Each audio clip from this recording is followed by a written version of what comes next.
Siyempre, hinihintay ni Sir Jambi na makapasok pa siya.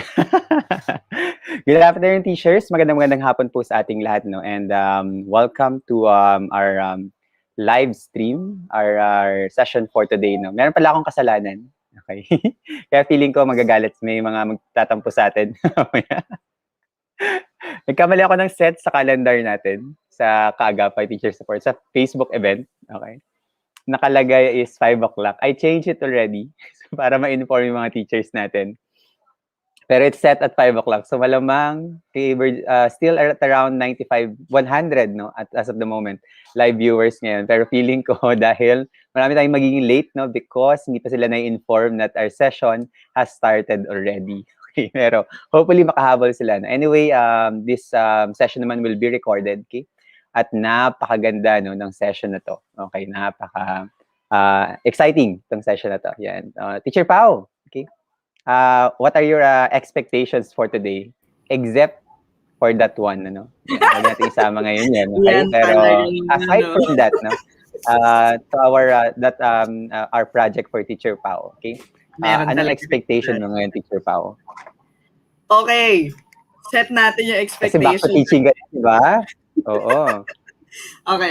Babalik na ako sa teaching. So excited akong maintindihan kung paano ginagamit yung Jamboard. Tama ba ako? Jamboard ba yun? Yes, Jamboard. Yes, correct. O yun, yan. Kasi I think as a math teacher, sobrang challenging mag-slides, no? May balak na akong bumili ng whiteboard eh. Tapos, didikit ko sa wall ko. Tapos yun ang gagamitin ko panturo. Old school, gano'n. Tapos doon ko itututok yung camera. But I think one tool that can actually help me as a math teacher definitely, na kailangan yung maraming solutions. Jamboard eh. So I've heard about it. So I'm really excited to know more about Jamboard. Yes, nice one. Yeah, thank you. No.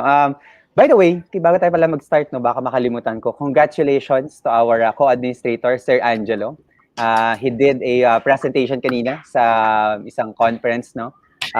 Sponsored by Saver School. I think, Sir Angelo, tama ba ako? This is primarily for CLE and values education teachers, no? Yes, so, congratulations, Sir Angelo. Thank you. Ang topic ni Sir Angelo is something about media. The power of media. No? Use of media, no? So, Sir Angelo, would we know if this is recorded? Baka pwedeng balikan ng mga teachers natin. Pwede po. So, I think it's yes, it's recorded. Meron po siyang sa YouTube channel ng I think Empower Ed po siya nakalagay. Empower Ed, pero okay. The FB naman po sa ite.dochete.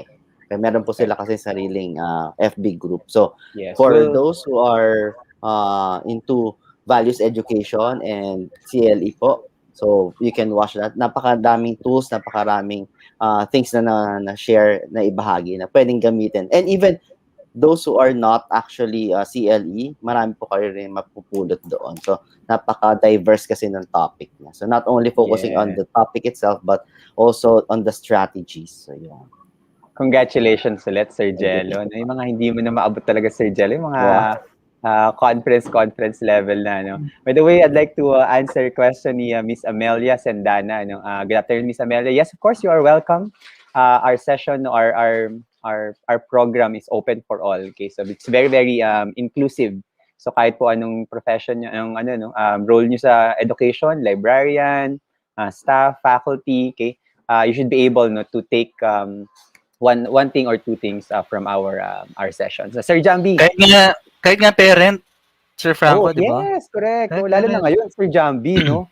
Lalo na ngayon, ang mga parents natin should also be equally empowered as well. Sir Jambi, ikaw, anong expectations mo? What are the things you're excited about for this session for today? Ako, expectation ko lang naman ay mabasa ng maayos yung introduction. Napasubo pala ako doon nang binabasa ko yung una. Hindi pala ganun kadali. Pero, yun din, excited din ako kasi apparently, itong mga tools today are tools na hindi ko ginagamit. So, sana, malay mo, makumbinsi ako na gamitin sila, mas mapabuti pa yung pagtuturo natin. So, very excited about that. Yes. Ako rin personally, no, Sir Jambi, no, at saka Teacher Pao. Okay, hindi ko rin masyadong, syempre alam ko, no, bilang isang trainer, alam ko yung mga tools, pero how do you actually apply it in the classroom? So, paano ka gagawa ng lessons using Jamboard? Paano ka gagawa ng lessons using Google Earth, Google Map, na pati yung drawing, no? So, paano mo ito gagamit? I think that's the more important thing because, of course, the technical skills, kay yung pag-alam, no, paano natin gagamit itong mga tools na to, ay madali namang makita, no, sa YouTube, sa Google Support, etc. Pero, paano ginagamit sa classroom? Yan, medyo mahirap sagutin. So, hopefully, our speakers for will be able to clarify those things. Sir Jello, okay, I know you're still up there, no, sa kagagaling mo lang na na session. Pero ikaw naman, kumusta and what are your expectations for the day?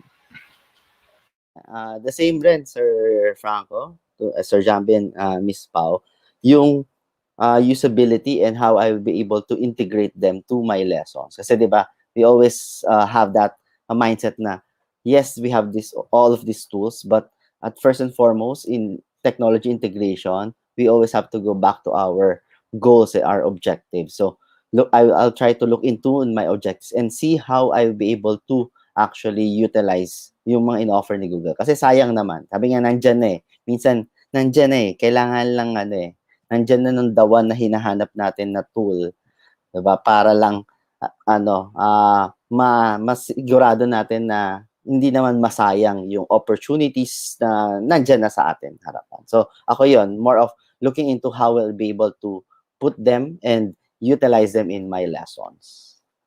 Okay, thank you. Maraming salamat. Tama. Again, balik ulit tayo dun sa these are just tools. Okay, tayo pa rin magde-decide at magde-design ng ating classroom instruction tsaka that teaching learning process. Okay, I'd like to mention Miss Jolina Nanale. She mentioned here, I watched kanina sa Ite at Dusetti, ang galing ng mga panelists. Siksik, liglig at umaapaw ang mga informations. Yan. So again, congratulations, Sir Angelo. Okay? Again, teachers will be sharing the link to Sir Angelo's session doon sa conference via our page and our Facebook group para po mabalikan nating lahat at makinabang tayo, of course, doon sa napaka-rich na sharing that Sir Angelo participated kanina. Okay? Siguro, Teacher Pao, Sir Jambi, Sir Angelo, I think we still have like very, very short time to before tayo pumasok sa introduction to greet some very important persons. I'll like to start with, una na ako, okay? Baka kasi maiwanan na naman sa akin yung very difficult. Wait lang, magbibilang na ako.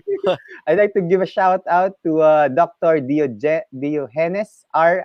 Adoptante, Principal 1, Mambaling National High School. One of our speakers are now, is a faculty of Mambaling National High School. Okay. Go ahead, Teacher Pao. Alright. Greet din natin si Dr. Gina R. Poblete, the Principal of Capitan Eddie T. Reyes Integrated School. Yes, okay. So I think for now, yun muna for our mga very important. Maraming salamat po for the administrators who allow their teachers to share their expertise here at our session for today. Okay. We'll greet our teachers later so pag meron tayong time during the panel discussion o kaya mga break in between sessions. Okay. So let's now proceed with our sessions for today. And again, teachers will be looking at enhancing learning using Google for Education tools. We have 4 tools to cover for today. We have Google Maps and Google Earth, okay, and we have Google Jamboard, okay, and Google Drawing. What are these tools? Okay, that's up for our speakers to let you know. So, Sir Jambi, why not let's introduce our first speaker for today. Okay. Pleasure is mine, Sir Franco. Our first speaker for this afternoon is a graduate of BSE major in Social Science from PNU Manila and of MA in History from the Ateneo de Manila University. She was a high school teacher at Elizabeth Seton School and San Beda College, Alabang, before immigrating to Manitoba, Canada. Currently, she teaches grades 8 to 11 at Miskosipi School. Sorry ma'am if I mispronounce that. Paki-correct na lang ako mamaya. A First School Nation school in Manitoba, Canada. And by First Nation, we mean home of the Aboriginal or Native Canadian, particularly the Ojibwe Anishinaabe group. And finally, and I'm sure Sir Franco is proudest of this, she is also a Google Certified Educator Level 1. Mga kaagapay, palakpakan po natin our first speaker for this afternoon, Ms. Cecil de Guzman. Thank you po. Thank you. Salamat, Sir Jambi. Ang galing. Tamang-tama yung pagkabigkas sa lahat ng mga... Perfect. Makalipat na nga sa Canada. Congratulations. And hi, Teacher Cecil. Hello everyone. Good afternoon. By the way, Sir Jambi, add ko lang na si Teacher Cecil ang ating first ever Google Certified Educator Level 1 from KTS. Siya ang pinakaunang-unang sumabak at ipinasa from our training. Congratulations. Yes. So maraming salamat. And of course, she's a good friend, okay? Kabarkada from Masters sa Ateneo de Manila University. Mukhang kaklase mo nga eh. So, Teacher Cecil, before we give you the floor for your session, we'd like to ask siguro what can our audience expect from your session for today? Can you give us like an overview of the things they're going to hear and see today? Okay. Sige, oo, pwede, sir. Pero bago ko simulan yun, gusto ko munang batiin ang lahat ng mga kasama natin ngayon, mga participants. Kamusta po sa lahat? Salamat po sa pakikinig. At sa inyo rin mga administrators, salamat sa pag-imbita at sa opportunity ko. So yan, tatalakayin ko yung Google Earth and yung Google Maps. Medyo biased lang ako. Bibigyan ko na agad ng disclaimer na medyo nag-focus ako talaga sa Google Earth kasi mas marami siyang features na, hindi mas madami, kaya lang yung mga features niya almost nag-overlap din doon sa Google Maps. Ganon. And even yung functions, so yun. So tatalakayin ko particularly yung technical aspects nito, ano ba yung mga icons, paano siya i-navigate, ano ba yung mga icons, yung mga buttons na nandoon, ano yung mga gamit ng bawat isa. At pinakamahalaga is yung practical application niya, lalo ngayong distance learning tayo or virtual learning, paano ko siya magagamit. Hindi lang sa social studies. I think kasi yun yung common misconception pagka Google Earth, mga sa social studies lang or sa geography particularly siya mas useful. Pero meron din naman sa ibang subjects.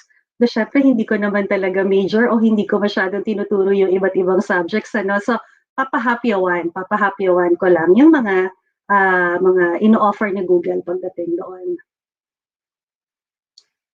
Thank you, Teacher Cecil. So, we'll give you the floor now for your session.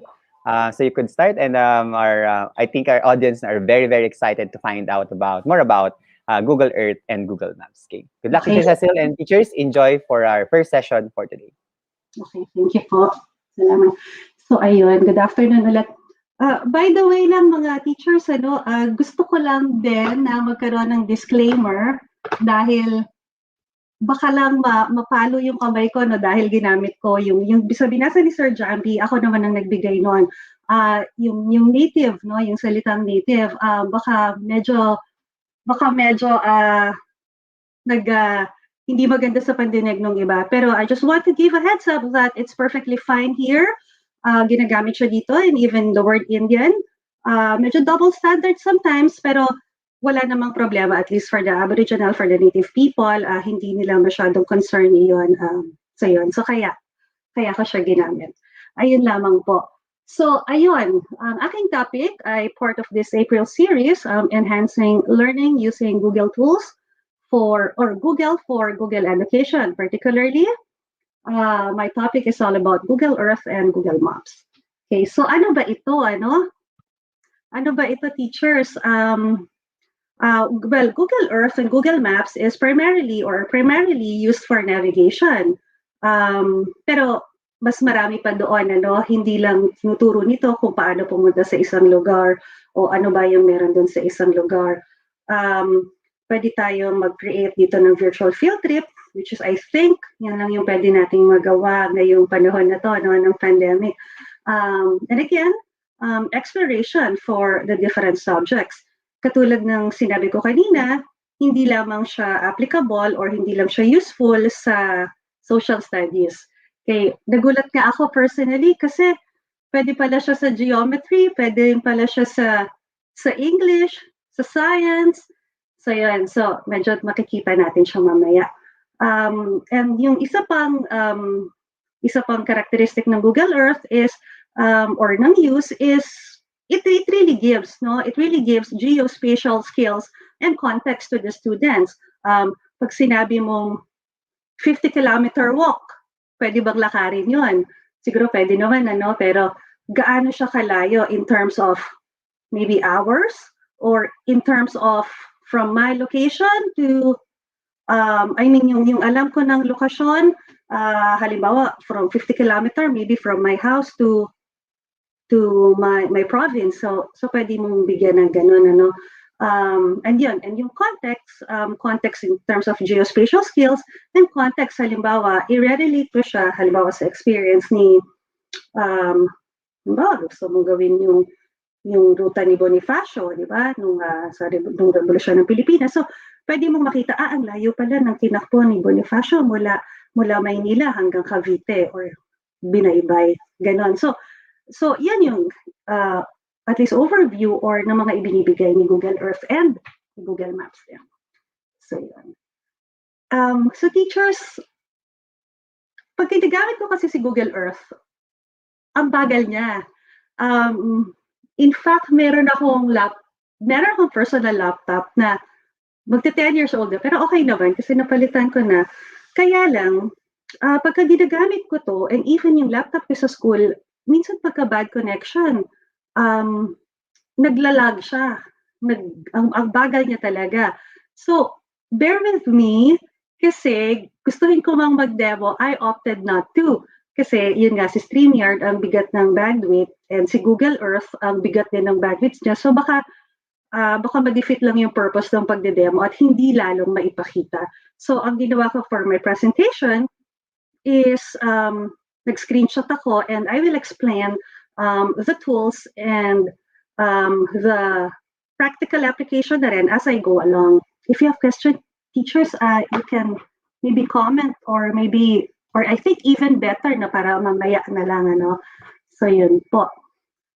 So yan, let's explore na. So yun. So saan ba siya? Oops. So saan ba siya pwedeng ma-access? Ano? Si Google Earth and si Map, pwede mo siyang ma-access sa website and pwede mo rin siya parehas na i-download sa iyong mobile na gadget. Available siya sa Android and sa iOS. However, si Google Earth ay merong pro version. Kaya lang, applicable lang siya or pwede mo lang siya magamit. Accessible lang siya sa desktop or sa laptop. Ano? I don't personally have Google Earth Pro. Yung school division kasi namin, to be honest, hindi siya talaga gumagamit ng, hindi kami gumagamit ng Google Classroom. So, inaral ko to for my own use and para kahit paano mas makapagturo ng mas mabuti sa mga bata, especially nung nag-remote learning din kasi face-to-face na pala kami ngayon, by the way, no teachers. Kaya lang naka-group yung mga bata. So ayun, so wala akong access kasi nga since hindi namin ginagamit, wala kaming partnership with Google. But again, ginawa ko lang siya kasi nakakatulong naman sa mga bata kahit na hindi siya yung ginamit namin nung nag-remote learning kami. So ayun po. So sa inyo po, definitely meron kayong access with Google Earth Pro. Anong difference?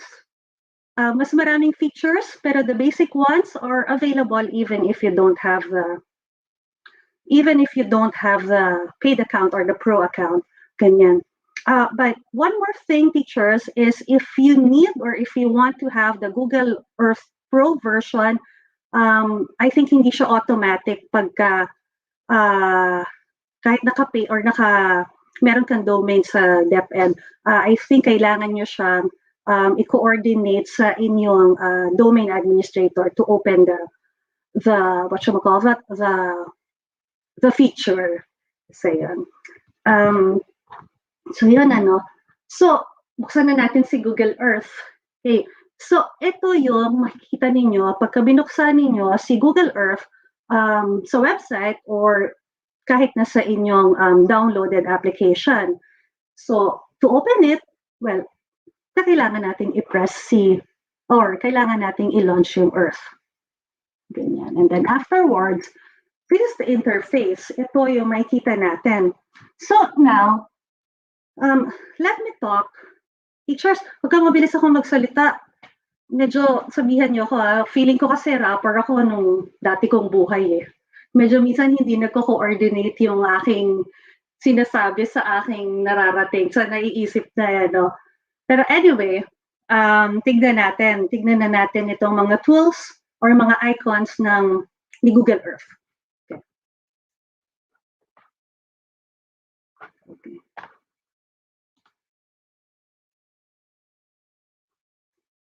All right. Okay. So here, this is the menu button. So yung mga features ni Google Earth is nandyan sa buttons na yan. Pero itong mga icons sa baba niya, this is basically the summary of what the menu has, and these are the most frequently used icons or features of the Google Earth. Well, this one, since Google Earth is made by Google, the search engine, pwede kang mag-search from Google Earth itself.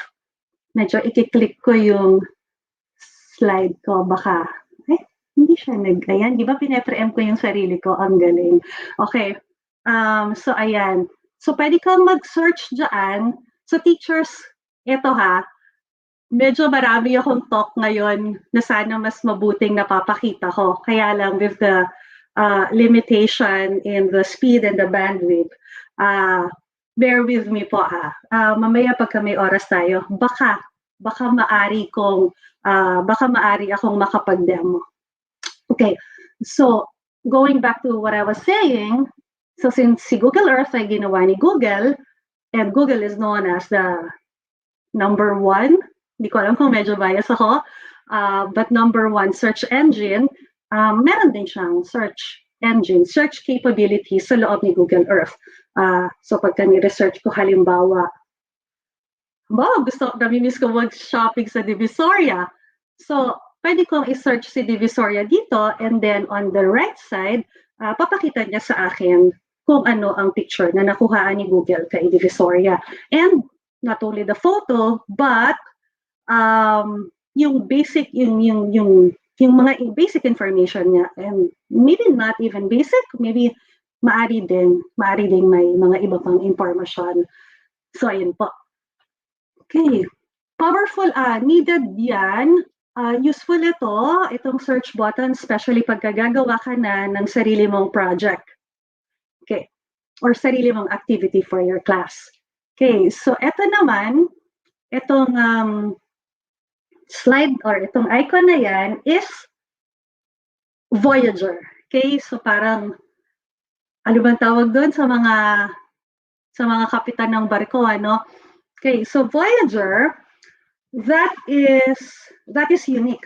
This function is unique to Google Earth. This is a preloaded activities na pwede mong ipagawa or pwede mong explore on your own, o pwede mong ipagawa sa mga estudyante mo. So halimbawa, gusto mo halimbawa makita magpapagawa ka halimbawa sa math ng mga geometric shapes or geometrically obvious na mga landmarks. So meron siya mga preloaded activities na nandiyan na available na. And again, sinabi ko kanina na hindi lamang siya for social studies. Yung Voyager, yung mga activities niya and the things that you can do are categorized into different categories. Okay, so pwede kang mamili ng topic, you can explore based on people and places, on culture, history, education, and may labels pa ata. I'm not sure kung ano yung label na yon. Or baka, no, I think, okay, yung label na yon is option mo kung anong gusto mong ipakita. I'll dwell more on that later. Okay, so again, Voyager is a preloaded, preset activities. Pwede mong explore. This one, ano mong mukha niya? Okay, yeah, I love the Voyager button. Tama, showcase of interactive guided tours. Yes, may quizzes din siya. Tama, and yung layers that, tama, basahin ko na to, Sir Joseph, ha? Layers that aim to help educate everyone. Tama, ang galing talaga niya. Oo.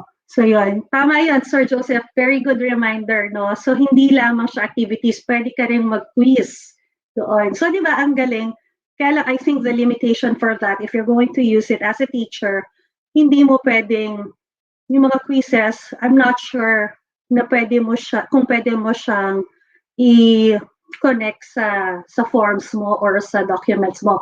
So yung pag-collect ng grades, I think yung pag-collect ng grades, I think mano-mano, no? Hindi mo siya pwedeng i-generate ng automatic. So yun. So the next button, this button is, it looks like a dice. Di ba? So dice siya, so pwede mo siyang i-roll. Well, i-roll virtually, ano. And then randomly magbibigay siya sa'yo ng lugar. You will allow Google Earth to take you to places. O, di ba? Ganyan.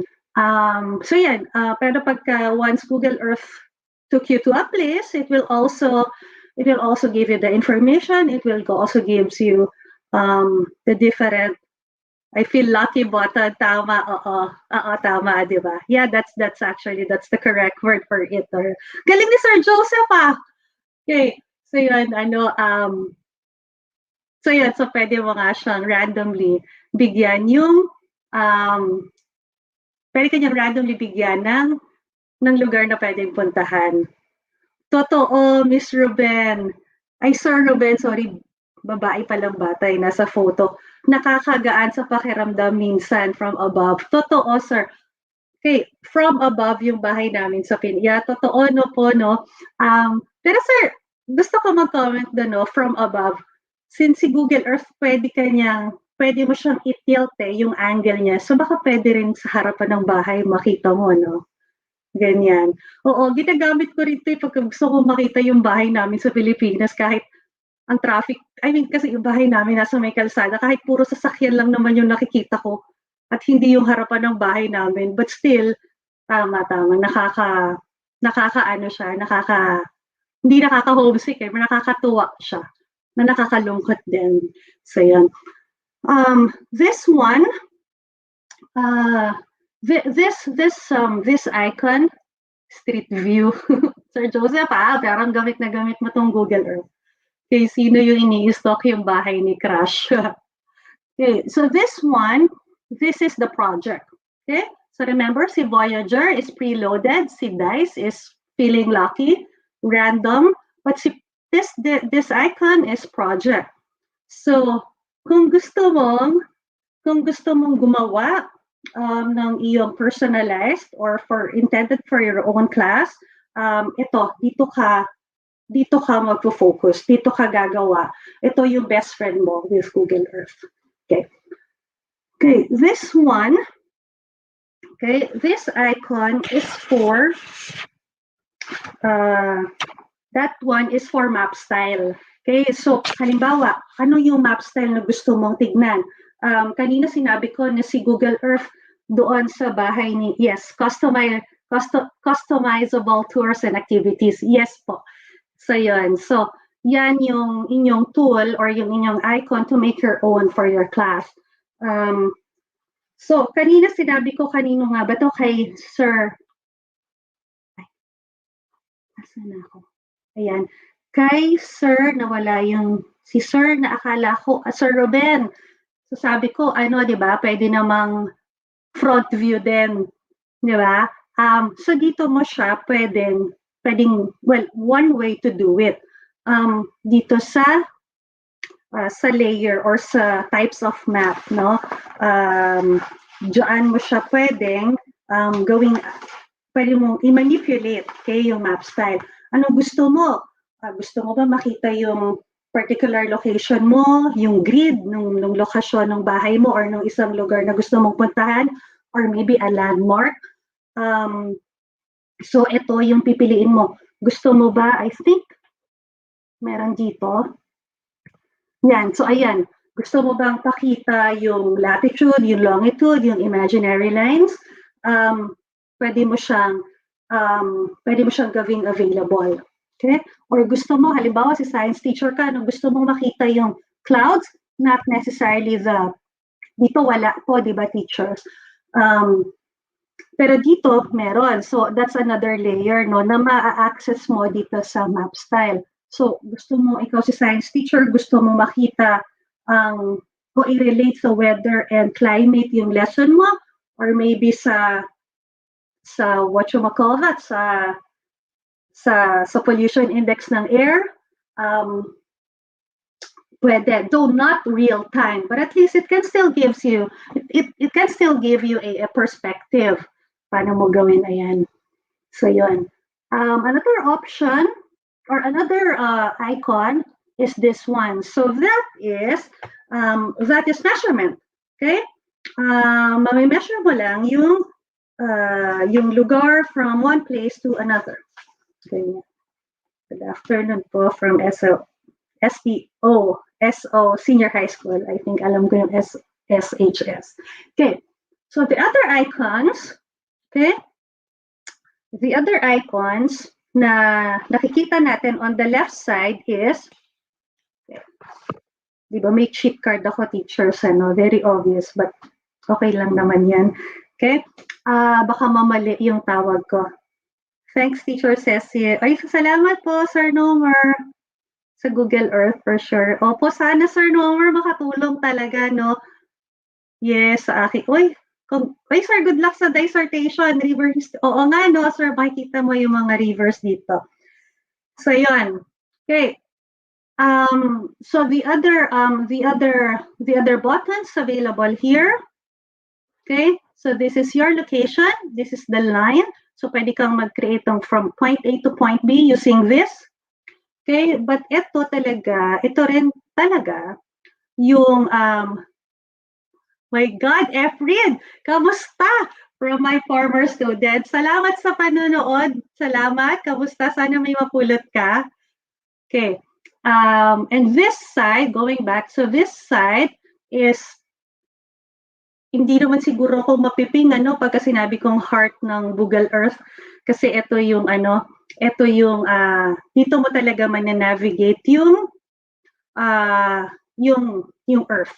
Okay, good use also po for Google. Yes, absolutely, Sir Ruben. Geography lessons talaga. Hindi mo yan, kita mo naman, Sir, di ba? Nandiyan na yung mga imaginary lines, naka-grid na. So hindi ko alam kung paano pa siya hindi maging useful sa geography.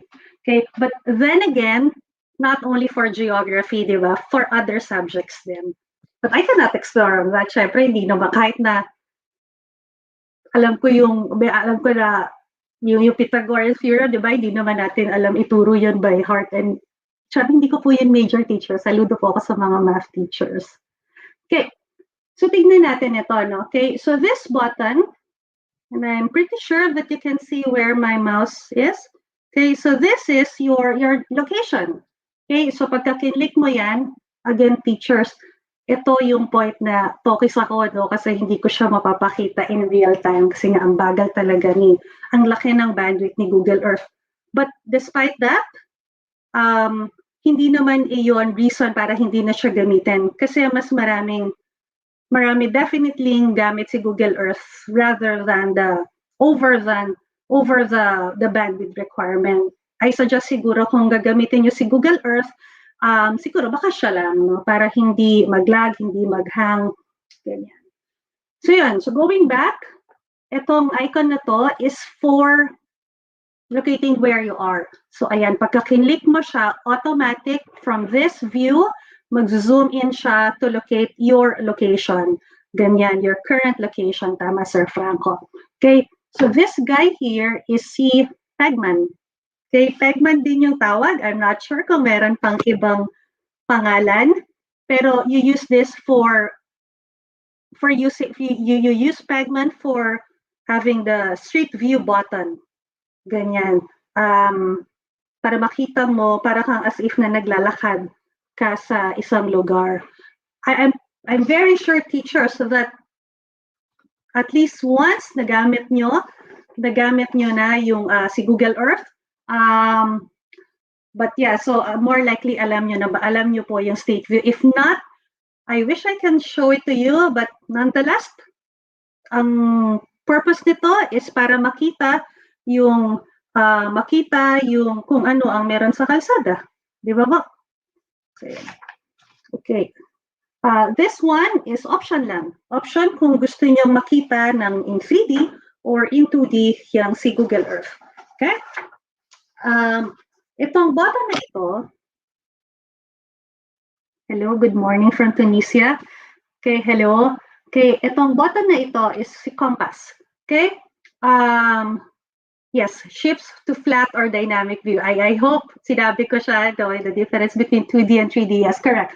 Okay, so this one, pagka-kinlik mo, so this is compass. Okay, alam natin na it always points north.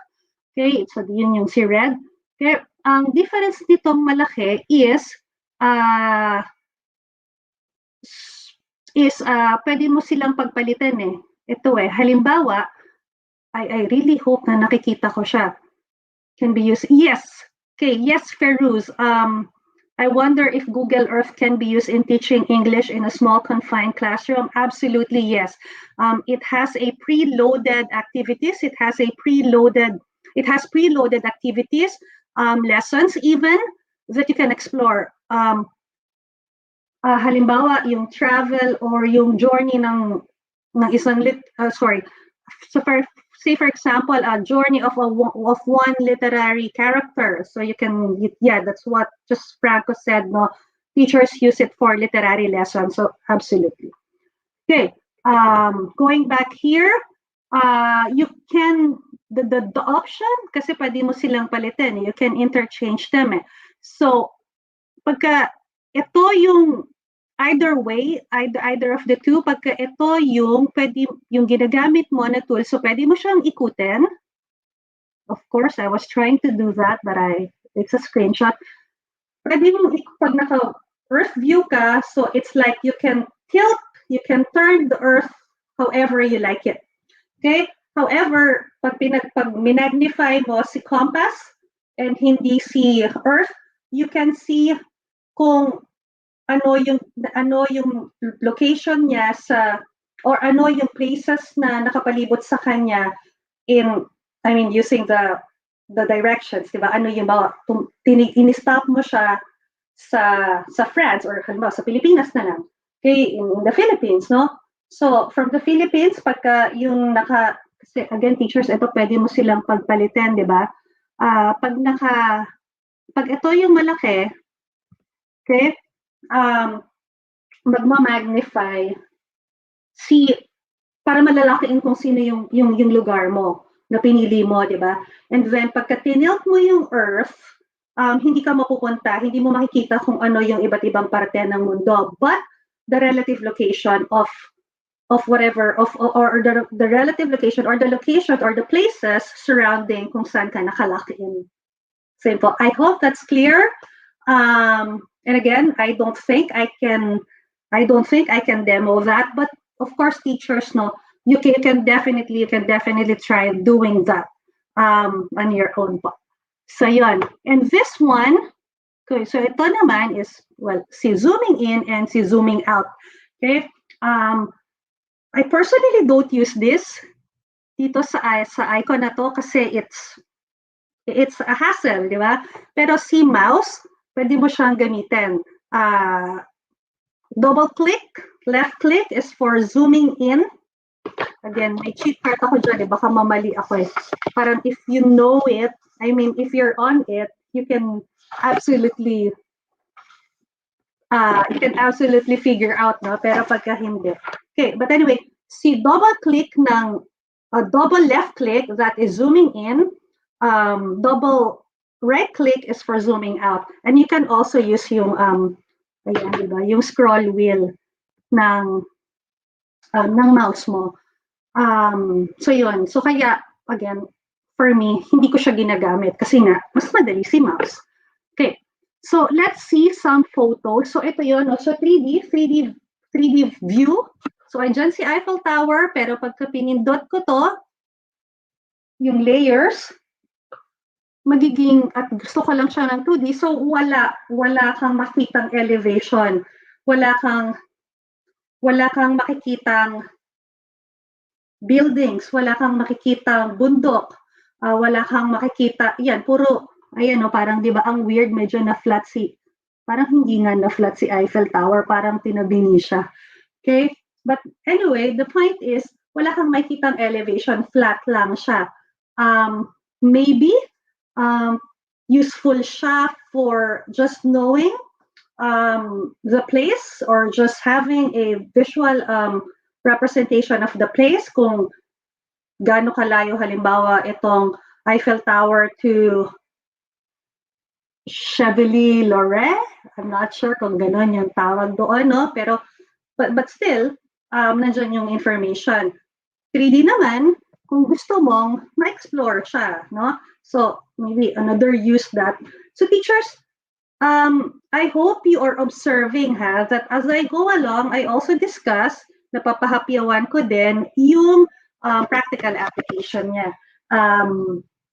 So yan. Another practical application is this, personally, maybe sa teachers and if not, with the students as well, kung gusto mong gumawa ng virtual field trip. Kung si teacher, gusto mong personal trip na hindi naman natin magawa ngayon. So this is our best bet. This is our best option. So yan.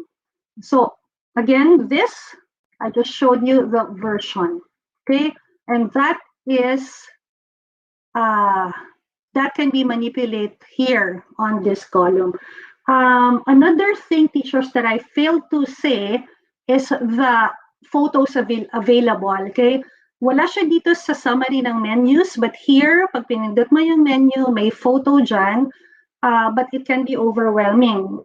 Para, sabihin, bakit may photo? So para mas magkaroon ka ng visual kung ano talaga yung itsura ng lugar na yan na tinake ng mga tao.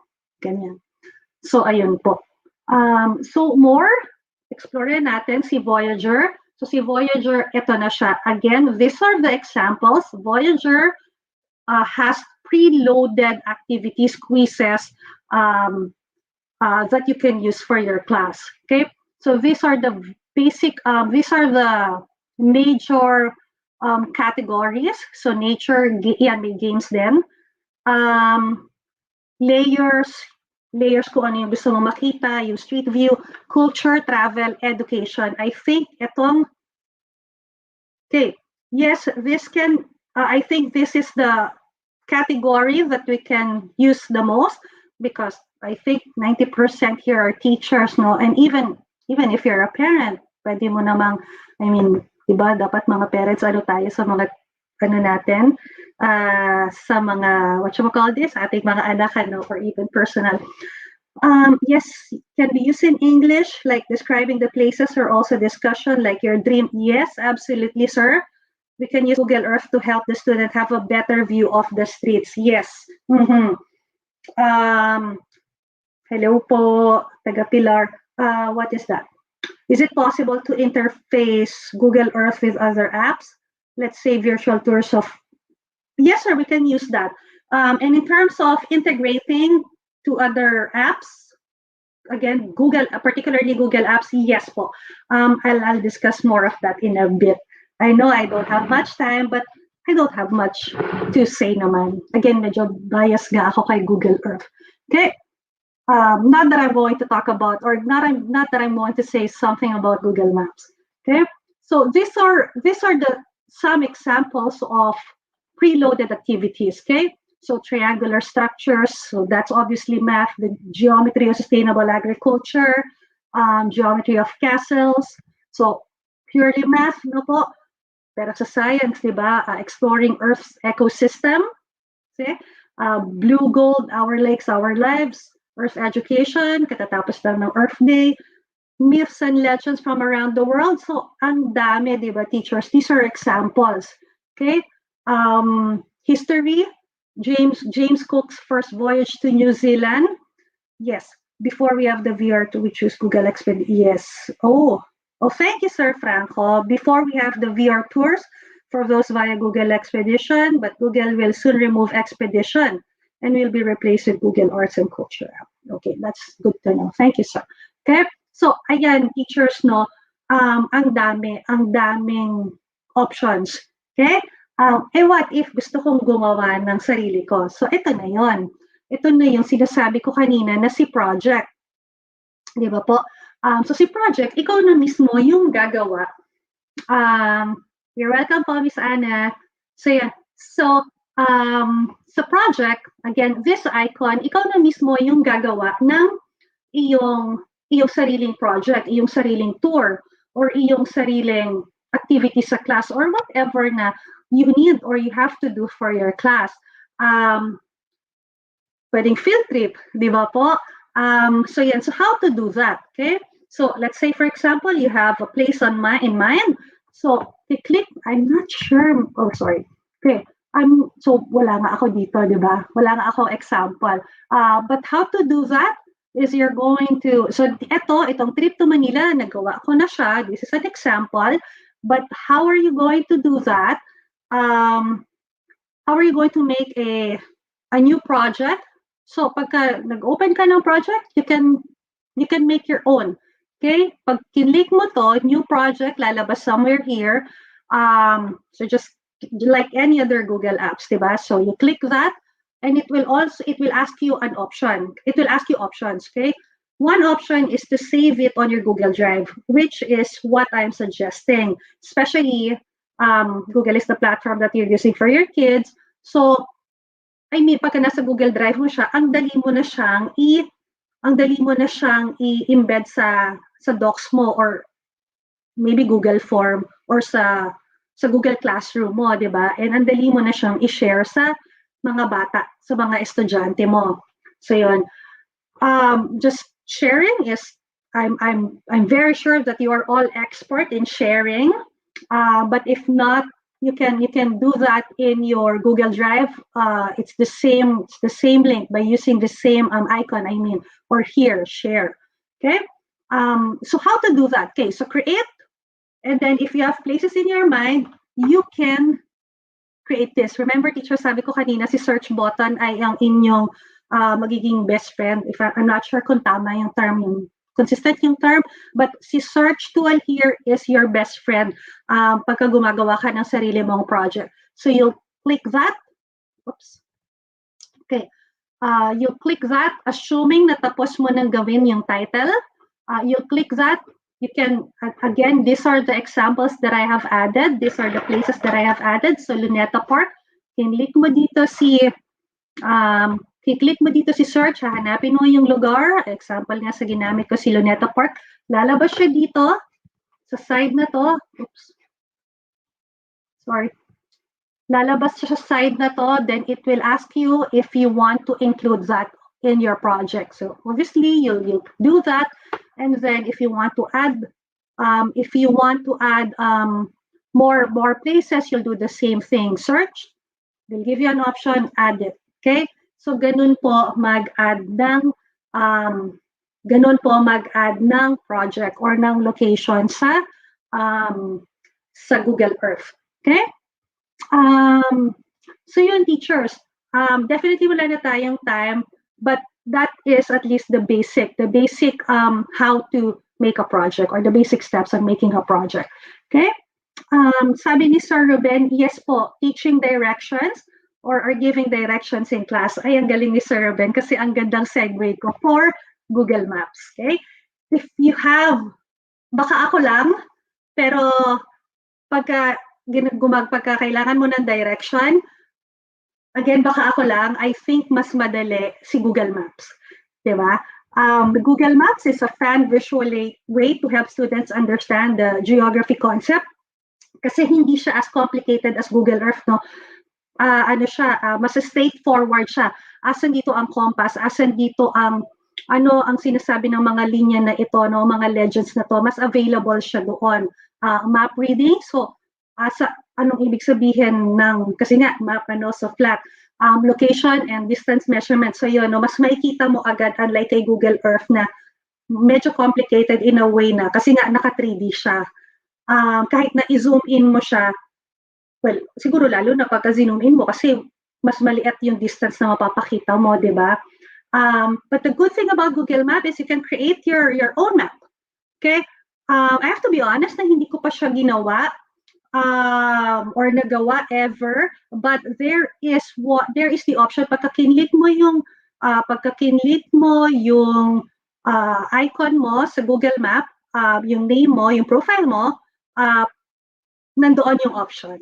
Okay? And you sabi ni Sir Ruben, walking directions, not even walking directions, your time, even yan, planning a trip using public transportation. Unfortunately, wala tayo sa Pilipinas, no? So hopefully, no, magkaroon tayo. Pero sa mga lugar na merong mga bus,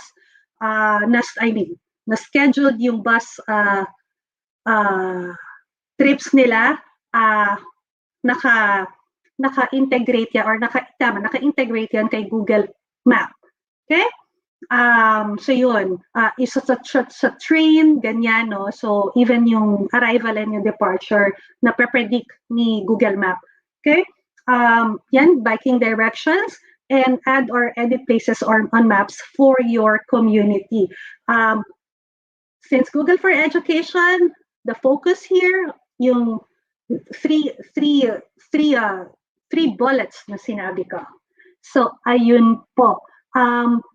Another question or another information is, pwede ko bang ma-access si Google Earth and si Google Map offline? Yes and no po. Si Google, parehas silang accessible offline, especially if you downloaded the app. No, because may mga katulad ng ibang application or katulad ng ibang tools, meron siyang mga features na hindi available offline. Halimbawa itong si Google Map, magda-drive ka, no, gusto mo bang wala kang data, pwede mo bang magamit 'yon offline? Useful pa rin ba sa iyo si Google Map offline? Definitely yes, but you have to download halimbawa yung local map mo, or kung saan ka man pupunta. Ako dito sa Manitoba, naka-download sa akin yung local map ng Manitoba para kahit na hindi ako online, matutulungan niya ako mag-navigate ng lugar. O yun po. Ayun po, teachers. So, to summarize lang, Google Earth and Google Maps, okay, it's a navigation application or tools, but definitely ang dami niyang may offer, especially si Google Earth, not only in social studies but in different subjects. You can do that or you can use the preloaded ones. So yun po. Maraming salamat po sa lahat. At ayan po, sa example pala ng maps, yan. Ayun po. Maraming salamat po sa lahat ng pakikinig, sa lahat ng mga nakikinig at sa lahat ng mga umattend. Magandang araw po ulit.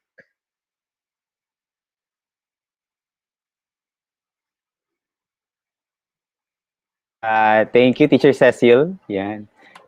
Again, teachers, no, we'll try later, no. Try nating dalhin ng mga teachers natin mamaya kay Google Map at saka kay Google Earth, no. Pag meron pa tayong time mamaya sa ating panel discussion, siyempre ang hirap talaga ng teachers, no. Kasi sobrang nataas talaga yung bandwidth requirements, no, ni Google Earth, no. Kaya nga, kaya nag-comment ako doon na if you'd like to use it for asynchronous activities, no. Ang hirap niyang gawin for synchronous, yung nasa video call ka tapos nag-Google Maps ka, Google Earth. medyo nightmare. Although si Google Maps mas doable siya, no? Kasi mas mababa yung bandwidth requirement niya ni Google Maps. Okay? So yeah, Teacher Cecil, maraming salamat. We'll park you for now sa ating backstage, okay? And we'll get back to you later for our panel discussion for this webinar, okay? So thank you, Teacher Cecil, and maraming salamat. We'll see Teacher Cecil again later sa ating panel discussion. Thank you. Yeah, so what do you think, admins? Okay, kumusta? How was, although na-encounter naman natin si Google Earth, no? Pero, First time ko. Talaga? First time kong binuksan si Google Earth. Tapos, napangangalang ako na may ganun pala. Yeah. Very useful yan sa stalking. Yeah. Oo. Pwede magamit. Although, ita-clarify ko kanina, yung mayroon kasi nag-comment kanina about yung, nakakatuwa na pwede mo siyang tingnan kasi, no? Pero let's not forget, these are dynamic images and graphics, pero hindi to like real time. Okay, so ibig sabihin, hindi ka nag-zoom in. So, for security reasons din, hindi tayo nag-feed. Kasi pwede mo, nakakatakot din, pag ano kayang ginagawa niya ngayon? Di ba? Ganon, nakakatakot din. So, it's not actually real time. Yan, intermittent captures yan ni Google Earth, no? Ni Google. Kaya kahit yung mga street view natin, hindi rin yan, For example, pagpunta ka ngayon sa Boracay, tapos pinunta mo yung street view ng makikita mo pa din yung clearing operations ng Boracay. Yes. So, hindi siya parang walang katapusang clearing operation. Yes. So, yan? Parang, if I'm not mistaken, hindi ko alam kung gaano yung intervals ng pag-collect ng data. Pero I think it's at least once a year updating yung ginagawa. Tsaka kaya, Sir Jambi, Sir Jello, Teacher Pao, nakita na ba kayo ng taong naglalakad? Yung may malaking backpack. Tapos meron siyang malaking camera sa backpack niya. Taga-Google yun. Yan. Nakita ko pa lang yung Google Car. Yan. Parang Pwede rin yun. Ganyan nila kinaka-capture ang street view. Merong isang... Paano mag-apply ng ganun? I don't know. We'll ask kung paano. Pwede bang pang-apat na branch yan? Google Certified Street View Creator. Yan. Yeah. So, Mas kaya ko yan. Pag nakita. Pero teachers, I really, really suggest, explore nyo po si Google Earth. Lalo na yung kanyang projects, kasi napaka-powerful niyan. Lalo na for now, sa distance learning, hindi tayo makapag-tours. Yung po mga naghahanap ng mga virtual tours, pwede po nating magamit yan. You can just imagine. And plus, Sir Jambi, Teacher Pao, and Sir Radyo, nakita natin, hindi na siya limited sa Pilipinas. Pwede mo na dalhin yung mga tao sa iba't iba. Yeah, di ba? Exactly. So, diba, lalawak na. Yan. Diba? International. Sabi nga ni Sir Angelo kanina, ang dami nating viewers. So, good afternoon to those viewing from Tunisia, I think. From Tunisia, wow. From Thailand, and Uzbekistan. Uzbekistan. So Teacher Ferruz, I think Teacher Ferruz from that. Okay. Ay, last one before I ask Sir Jambi to introduce our next speaker. Some also asked about virtual tours. Okay, although you're gonna get to see, kaya lang the problem is that if you use Google Earth to view certain areas, for example, Louvre or museum, you can't see the inside. Okay, so hanggang doon ka lang sa labas. Hindi mo pwedeng pasukin yung Louvre Museum from Google Earth. If you're interested, teachers, to get to see mga virtual reality tours like going to the Louvre Museum, to the kahit mga ancient times yung mga pyramids, Google will I think they already launched it. It's called Google Arts and Culture. It will replace what we previously know as. Yes. Yung shinare ni Miss nung keynote speech niya. Sinearch ko yun. Meron. Yeah. So yun meron na, okay. Previously, ang ginagamit natin for that is the Google Expedition. Kaya lang, i-decommission na siya ni Google for, I think, soon. Hindi ko alam kung na-decommission na, pero mawala na siya. It will be replaced by a more comprehensive virtual reality library called Google Arts and Culture. Okay.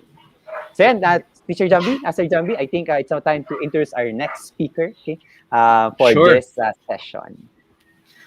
Okay. Dear co-administrators and of course our dear viewers, our second speaker for this afternoon, a graduate of the University of Santo Tomas, batch 2013. Nako, batang-bata. Is an enthusiastic and charismatic kindergarten teacher of the Capitan Eddie T. Reyes Integrated School since 2014. She is the only DepEd TV teacher broadcaster representing SDO Taguig City and Pateros. Wow. Her wit and eagerness to share her skills, not only to her school but to the division, made her one of the 2019 Division Outstanding Kindergarten Teacher finalists and her school's Huwarang Guro in 2019. Bagging the most innovative teacher for the primary category in school year 2018-2019, she continues her innovations as a video lesson developer in her school, which brought her to be awarded as the first place in the recently conducted search for Best Developer of Kindergarten Video Lesson in her division. Aside from completely or from competently teaching kindergarten pupils, our speaker also trains them in different categories and competes representing their school in division-wide contests prior to the pandemic. She is also an advocate of children's literacy and have written and illustrated local stories for her pupils, especially in this time of pandemic, which she posts on her own YouTube account. O yan, mag-ano tayo? Mag-subscribe tayo. Teacher Eugen, hanapin niyo po. Moreover, she renders her services as an illustrator and layout artist of their division modules. For her, the pandemic isn't a hindrance in education, rather a chance to step up, adapt, and innovate further. Palakpakan po natin mga kaagapay, si Teacher Eugen Ruflin Alice Gasingan Abrasha. Hello everyone, good afternoon po. Good afternoon, Teacher Eugen. Hi, good afternoon po, Sir Angelo, Sir Jambi, Sir Franco, and Ma'am Pao. Hello po. And of course, to all our Kaagapay viewers, hello po sa inyong lahat. Gusto ko yung Yeah. energy. Good afternoon, Teacher.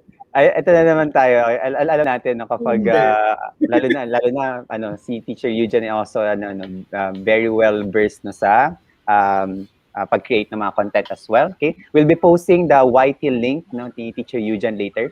Para you can also visit and also subscribe to her channel. Yan naman yung ano niya, Teacher Eugen naman yung ano niya. Hanapin na lang siguro natin. Pero also we'll try to get the link na para mas rin yung puntahan.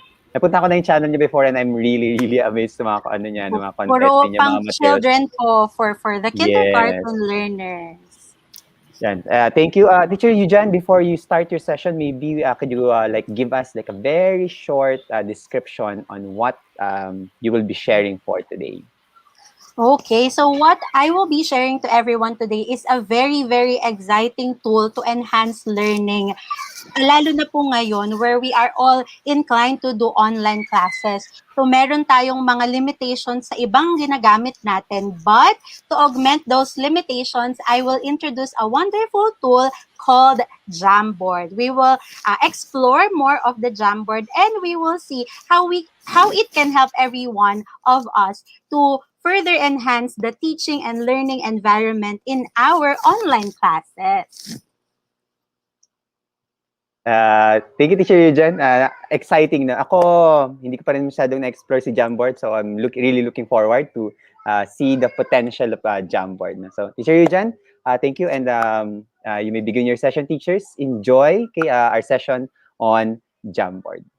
Yes, thank you so much, Sir Franco. And as mentioned nga po, I will be discussing about Jamboard. But before we move further on the details about Jamboard, I would like to ask everyone to please join this peer deck presentation para po I can gauge and I can involve everyone kung anong gusto nyo pang malaman, kung ano pa yung gusto nyong matutuhan tungkol sa Jamboard. So all you have to do is go to joinpd.com and enter the code NDMQQN.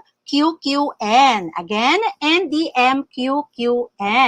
So I will be waiting for participants or for joiners so that we can start this short evaluation before we dig deeper into learning our new tool for today, which is Jamboard. Ayan, hello for our first connected student. Let's wait for more. Ayan, dalawa na sila, magkaklase. Okay, tatlo. Okay, so keep it coming, guys, so that I can also know how you feel towards doing our classes online, so that I will know also kung ano yung mga practical tips to share later on. So maybe we'll wait for around siguro 10 to 15 members of this class para well-represented yung bunch. Ayan, so we will have a lot of exciting activities incorporating Jamboard to our online classes. Okay, so I think we have 10, 11, 12, and counting, 13, 14, 15. Sige, hintayin na natin mag-20. Malapit na. Ayan, okay. One last student. Okay, let's wait for that. One last. Okay, yan, sumobra na. So, maybe we can start na, teachers, no? For those who weren't able to join, you can join again later. So, let's start. What do you expect to learn about Jamboard? So, I think, yun nga, as mentioned by Sir Franco, it's kind of new to our ears. Medyo bago sa ating pandinig ang Jamboard. Though, some has already been using Jamboard, pero bago pa rin siya sa pandinig ng ating ibang mga kasama. So, let me know what you expect to learn from Jamboard. You can click on the answer button na nasa inyong mga screen ngayon.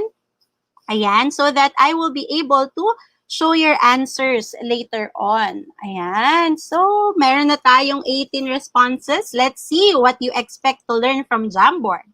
Hi, Teacher Eugene, Teacher Gabby. I would like to know kung paano gamitin ang Jamboard to hold real-time collaborative outputs. Well taken note of. Never use Jamboard. Any info will be helpful. Noted. Exciting novelties. Let's explore more later. Learn new ways to spice my classes. Yes, we will do that later as well. Know how to do graphs for math. Okay.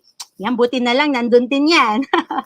To learn this new feature, yes, we will learn the features of Jamboard later on, how to use Jamboard in my online class, how to use it, digitally interact with others, advantages and disadvantages, we will also know that later on. How to post info, how I can use this tool in teaching statistics in senior high school, how effective it would be, the collaboration. Is it like a PowerPoint kind of material? Is it, it's like a whiteboard, sabi ng ating isang student. Newbie daw siya, so we'll learn more about it later on. How to use it in asynchronous teaching and learning. Learn the new online platform, how to use it. Okay, so yan. So meron mga bago sa kanila. Meron yung alam na nila kung ano yung Jamboard. Merong gusto pang matutuhan kung paano mai-integrate yung Jamboard sa kanilang subject that they are teaching. So later on, we will be able to dig into deeper to all of those. But for now, I would like to introduce to you my favorite, yes, my favorite tool as of the moment, my favorite tool in using in my online class. Take note, I'm handling a kindergarten class, but as early as kindergarten, Jamboard is very useful to me as I teach the young ones. So what is Jamboard? Jamboard is enable smarter learning through the cloud. So we will be learning through the cloud because Jamboard, everything that we do in Jamboard is automatically saved in our cloud, sa Google, di ba pag gumagawa rin tayo ng Google Docs, Sheets, and everything in Google Forms, automatic na siyang nagsisave. Hindi na natin kailangan mag-worry pag biglang namatay ang ating computer or kapag bigla nating na exit yung window because it automatically saves whatever we do on Jamboard. Furthermore, Jamboard also helps educators to engage all students in the learning process, whether working in a traditional classroom, group seminar setting, or through distance learning. Yes, teachers, you heard it right.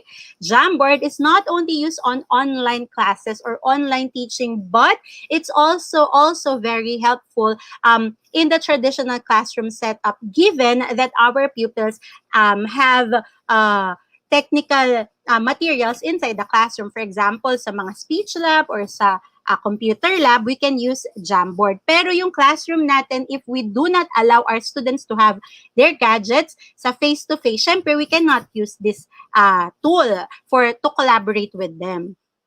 Okay, also for the seminars of the teachers as well. Ayan. Jamboard is one smart display. Quickly pull in images from a Google search, save work to the cloud automatically, use the easy-to-read handwriting and shape recognition tool, and draw with a stylus. Stylus like this po, I'm using stylus in teaching, using Jamboard in my teaching in kindergarten kasi I teach them handwriting, I teach them how to solve basic math calculations. So I use stylus, but teachers, don't worry, if you don't have stylus, you can also always use your mouse. Mas accurate lang kasi yung lines using a stylus. Or if we have touchpad, we can use our fingers. Or if we have the Jamboard application on our tablet, mobile phone, or smart devices, we can also use our fingers para makapag-drawing accurately. But when you use your laptop or desktop, drawing or navigating Jamboard using our mouse is also helpful. Okay, so we can also erase whatever we wrote on Jamboard. So the bigger question here for this afternoon is, how will Jamboard help us to enhance learning? Since yan po ang theme ng ating webinar for today by Kaagapay, paano nga ba natin magagamit si Jamboard to help us enhance learning in the classroom? So I will be dividing this topic into 3 aspects. So first is the technical use or technical know-how of the Jamboard features and buttons. Also, we will be having the practical use. Paano natin magagamit ang Jamboard to incorporate in our classes. And lastly is the practical tips that I use or that are effective to me as I really use Jamboard in teaching my kindergarten classes and to whatever level that you are teaching. So, let's begin with the technical use. So, for the technical use, we will know how to access Jamboard. Paano ba natin pupuntahan yung Jamboard? Nasaan ba yun? We will also be getting familiar with the buttons and the tools that are present on Jamboard. And lastly, for the technical use, we will navigate through Google Jamboard. So, let's go and jam sa ating Jamboard. So, the first one would be, Jamboard makes learning very visible and accessible to all the collaborators on the jam session. So, when we talk about collaborators, it means kung kanino natin sinishare yung link ng ating Jamboard kasi hindi siya publicly seen ng kahit sino. So, kailangan din nating ibigay yung link sa ating mga students, sa kanilang mga parents, or to our Google Classroom and to anywhere where we can post the links for our Jamboard that we will be using on our classroom.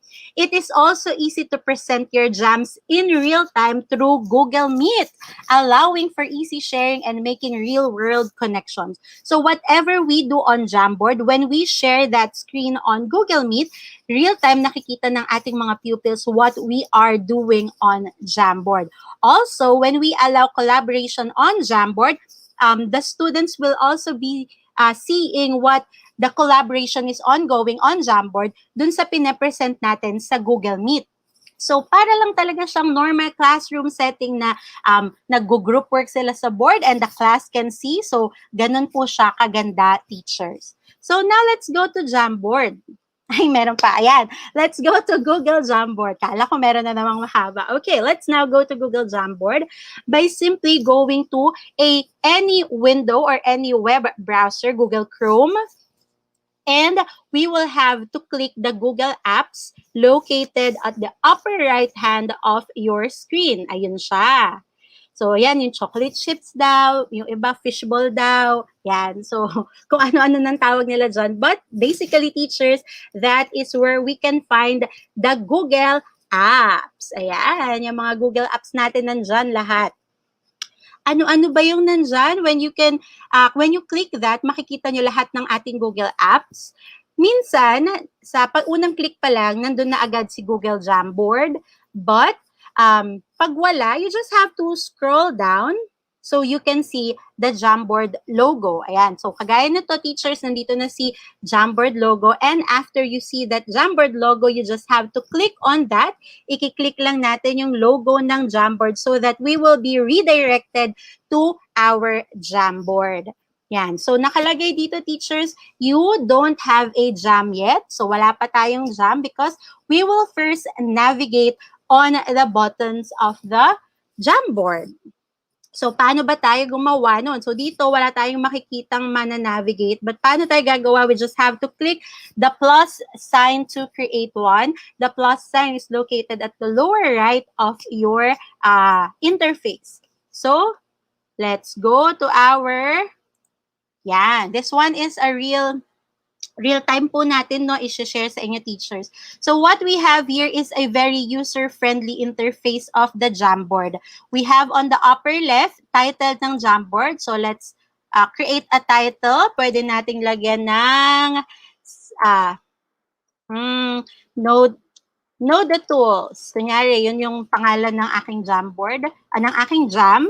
So, ayan. So, kung mapapansin nyo, nagbago ang pangalan niya. So, teachers, please bear with me, no? I have so much to share to everyone. So, me talking really fast, kagaya ni Teacher Cecil kanina, feeling ko din rapper ako sa aking past life. But, it's also because we wanted to share as much as we can in the time that is given to us. So, let's do this very excitingly. So, on the middle of your Jamboard, middle ng top, we can see the expand frame bar. When we click on that, makikita natin dito yung mga pages sa ating Jam. So, we can add another page. We can add another page and kahit ilang pages, yan. You can navigate by the arrows on the side.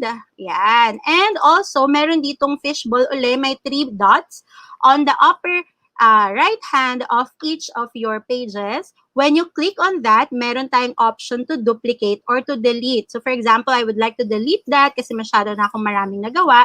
And I can also duplicate that. So if you duplicate, whatever is written on one page will be duplicated on the second page. Okay?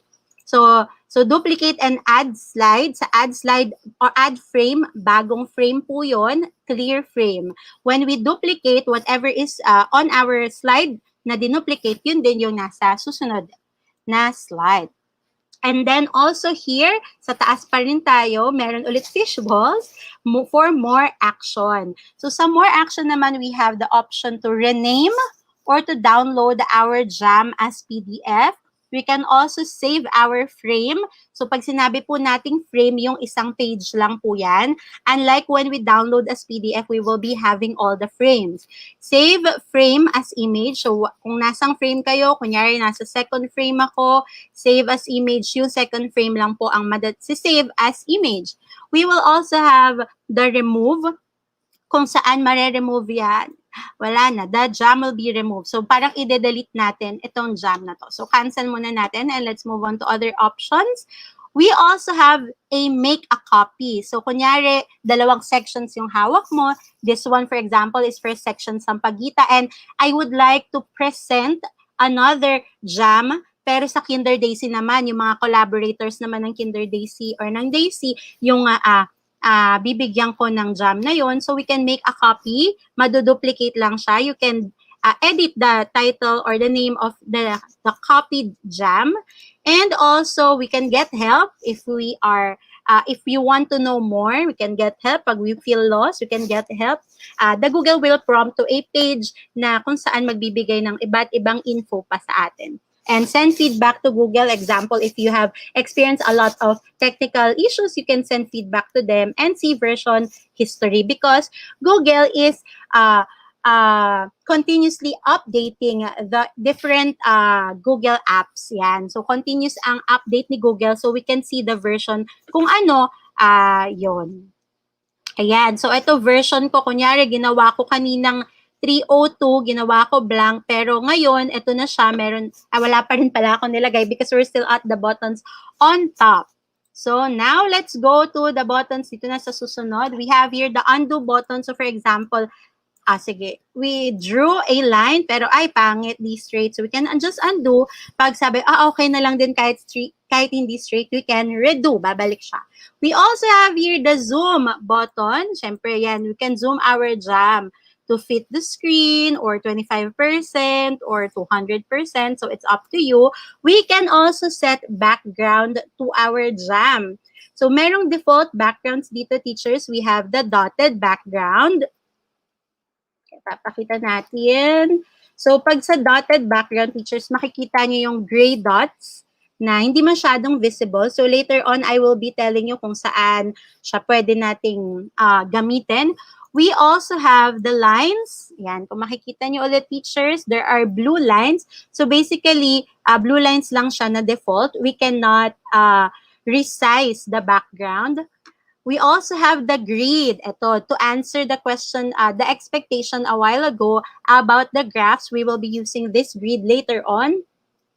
We also have, gray naman, gray and white grid. So, grid din siya, teachers. We also have default colors blue and black for the blue board and the chalkboard na black. Pero dito sa Philippines, diba, green yung chalkboard natin. Okay. And also, we can create or set our default background by using an image. So, yan.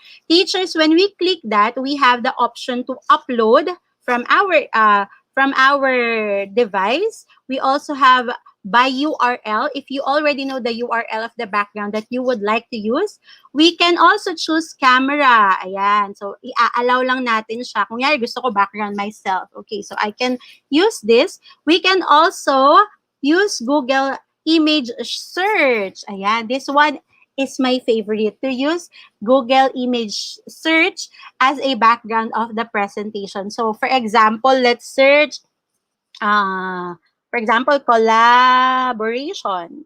Yan. So, when we search, para lang tayong nagsasearch sa Google. So, pipili na lang tayo sa mga suggested niya kung anong gusto nating maging background. For example, I want, eto yung mga may gear, tapos may mga hands, helping together to move the thing that they want using the gear. So, automatically, teachers, magiging siyang background ng ating jam or ng ating frame. But when we do that, we cannot move that. Kahit anong gawin ko, I cannot move that because it will be set on default. Also, we have the Google Drive. If we have photo that we want to use as background on our Google Drives, meron ba akong picture dito na pwede. So, yan, kung ano man dyan. Kunyari na lang po meron. And Google Photos, ayan, kung meron ka ding nakasave on your Google account, sa Google Photos mo, we will be able to see that here. Pero wala kasi akong, sa DepEd email ko po, wala akong photos on my Google Photos. So for me, aside from the default backgrounds, my favorite for the background is the Google image search. Yan. By using that, hindi na kayo mahirapan mag-save and upload pa ulit. So we can directly use the Google image search sa inyong background. Okay. Now, the next one is the clear frame. When we click that, mawawala yung mga dinrowing natin o yung mga isinulat natin, but not the background. Yon.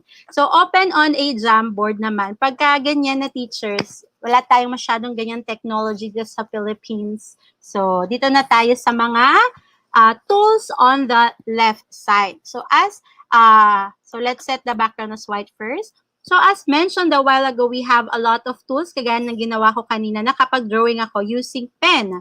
So, we have here the pen, but there are also different options such as the marker, which is mas makapal. So, let's first draw a line using the pen. Yan.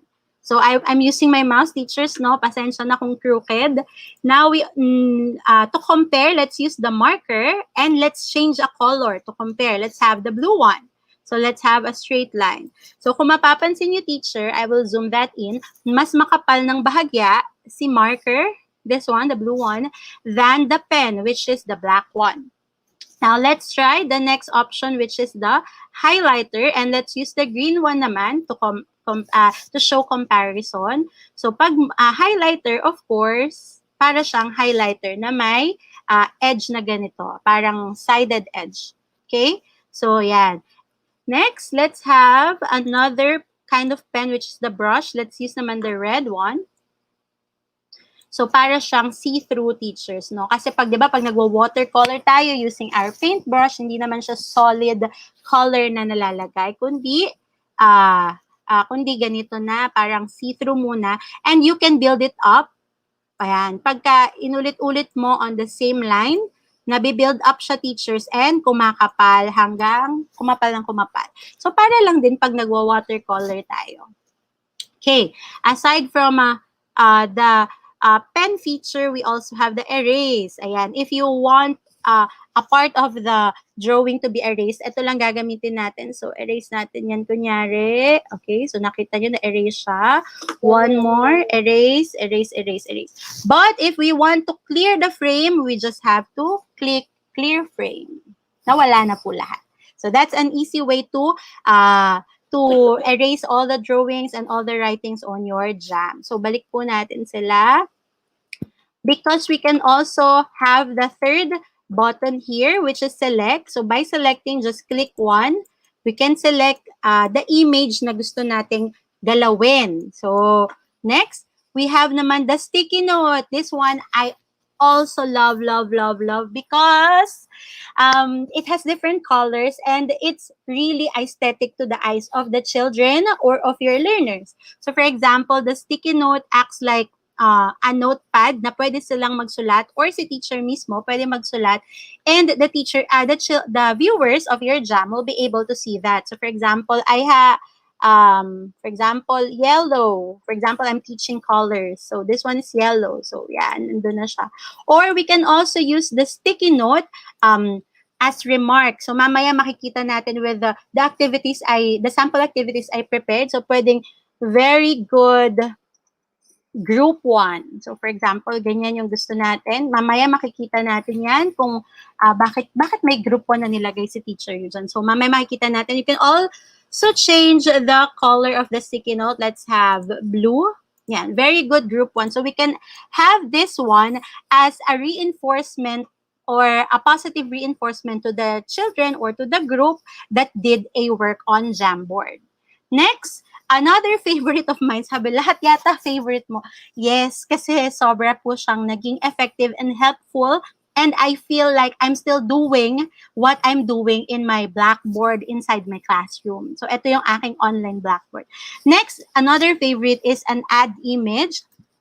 It's also similar to teachers, no, to the image when we upload as a background. The difference is that this image, when we insert an image, we can upload anything, or if we have the URL, we can paste it here. We can also use our camera, kung anong gusto natin. So, pwede nitong gamitin ng mga, pag nag-group work ang mga bata, they can have this camera feature, no, to have themselves on the board or on the frames.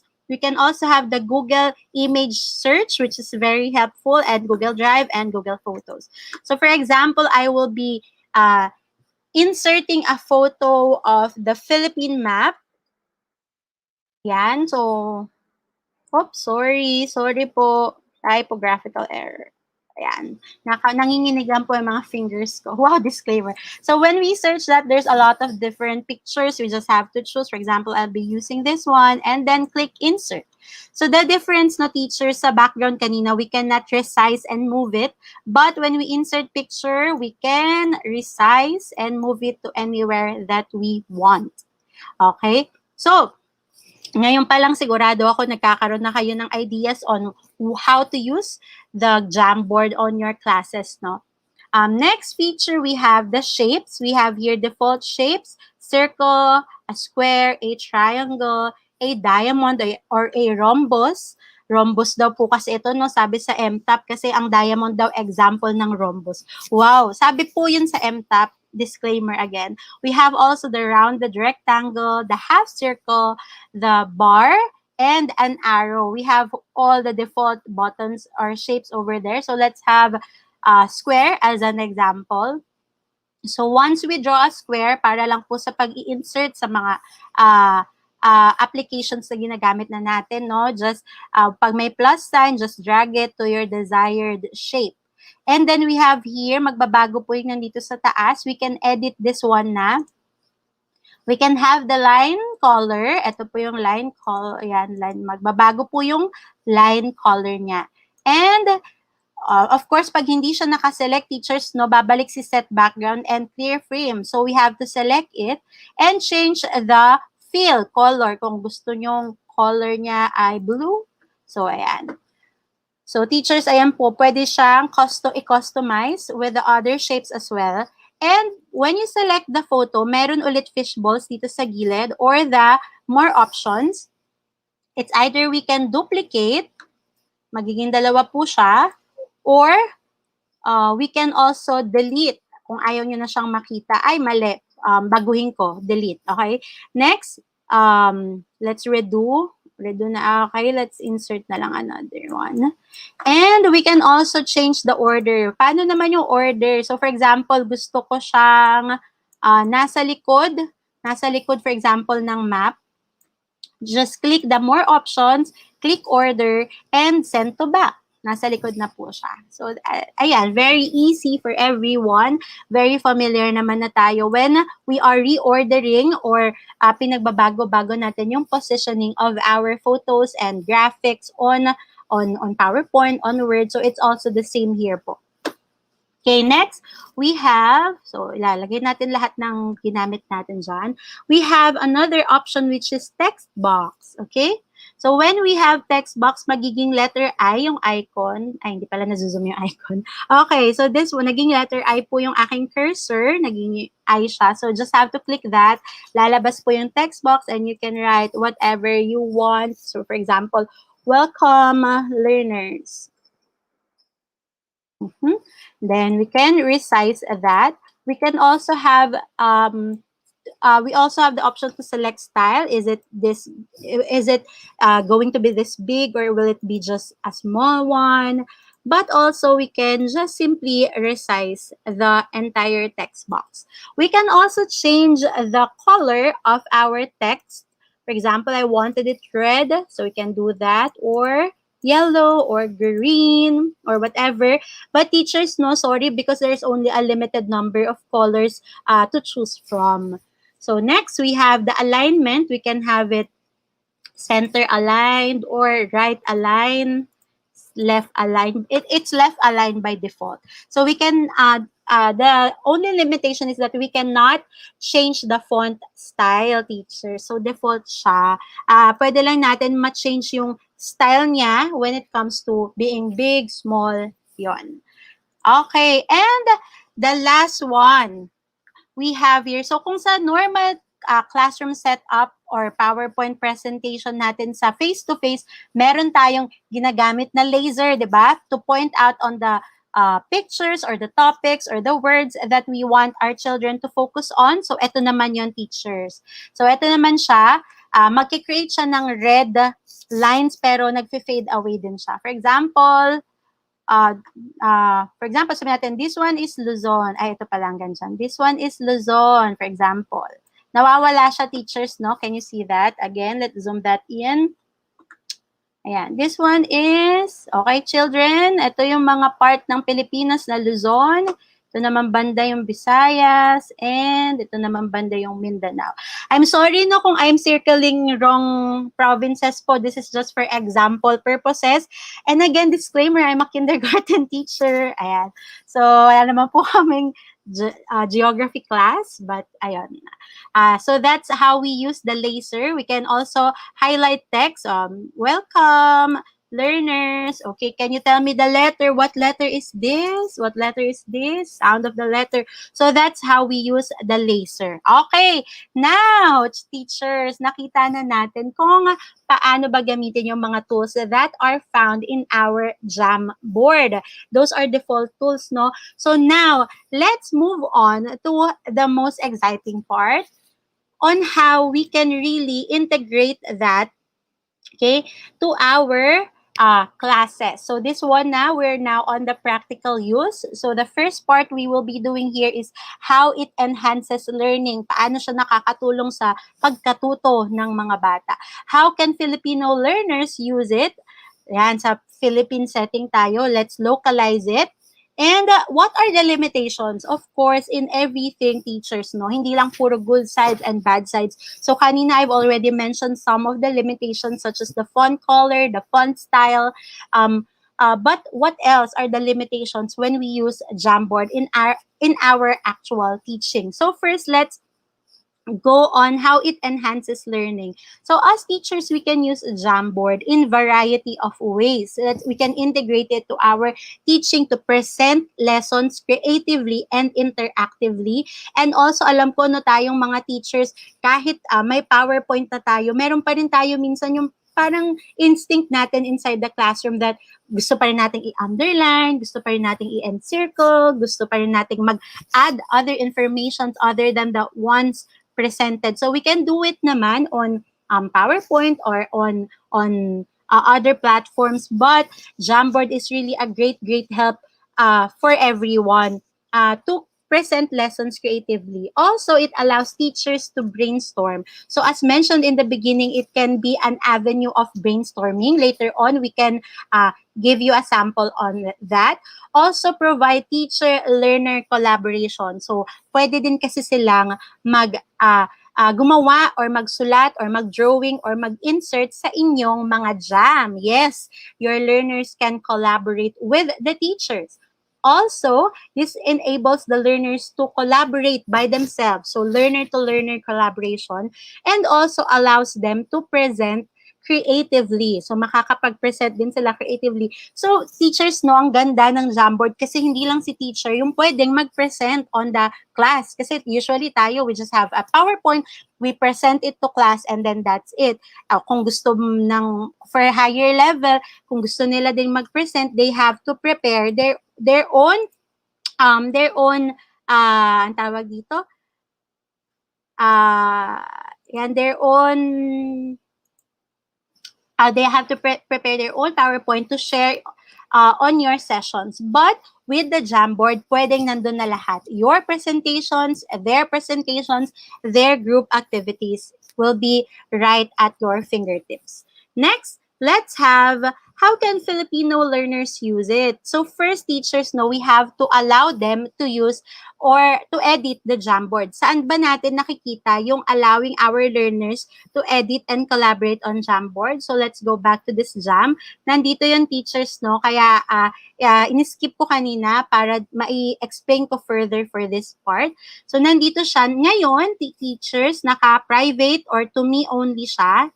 Ako lang yung pwedeng mag-edit.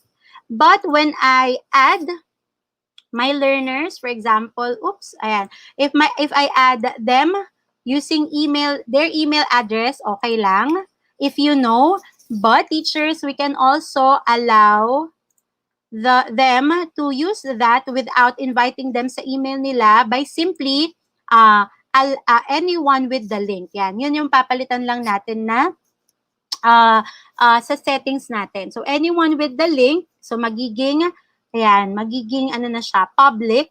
So, you just have to copy the link, paste it on your group chat or on your Google Classroom or on your Google Meet sa comments or sa chat box sa Google Meet. So, just have to copy that and then paste it. And then, it's already free for all. Makikita na nila, they can explore the Jamboard. So, for example, ako ay estudyante, no?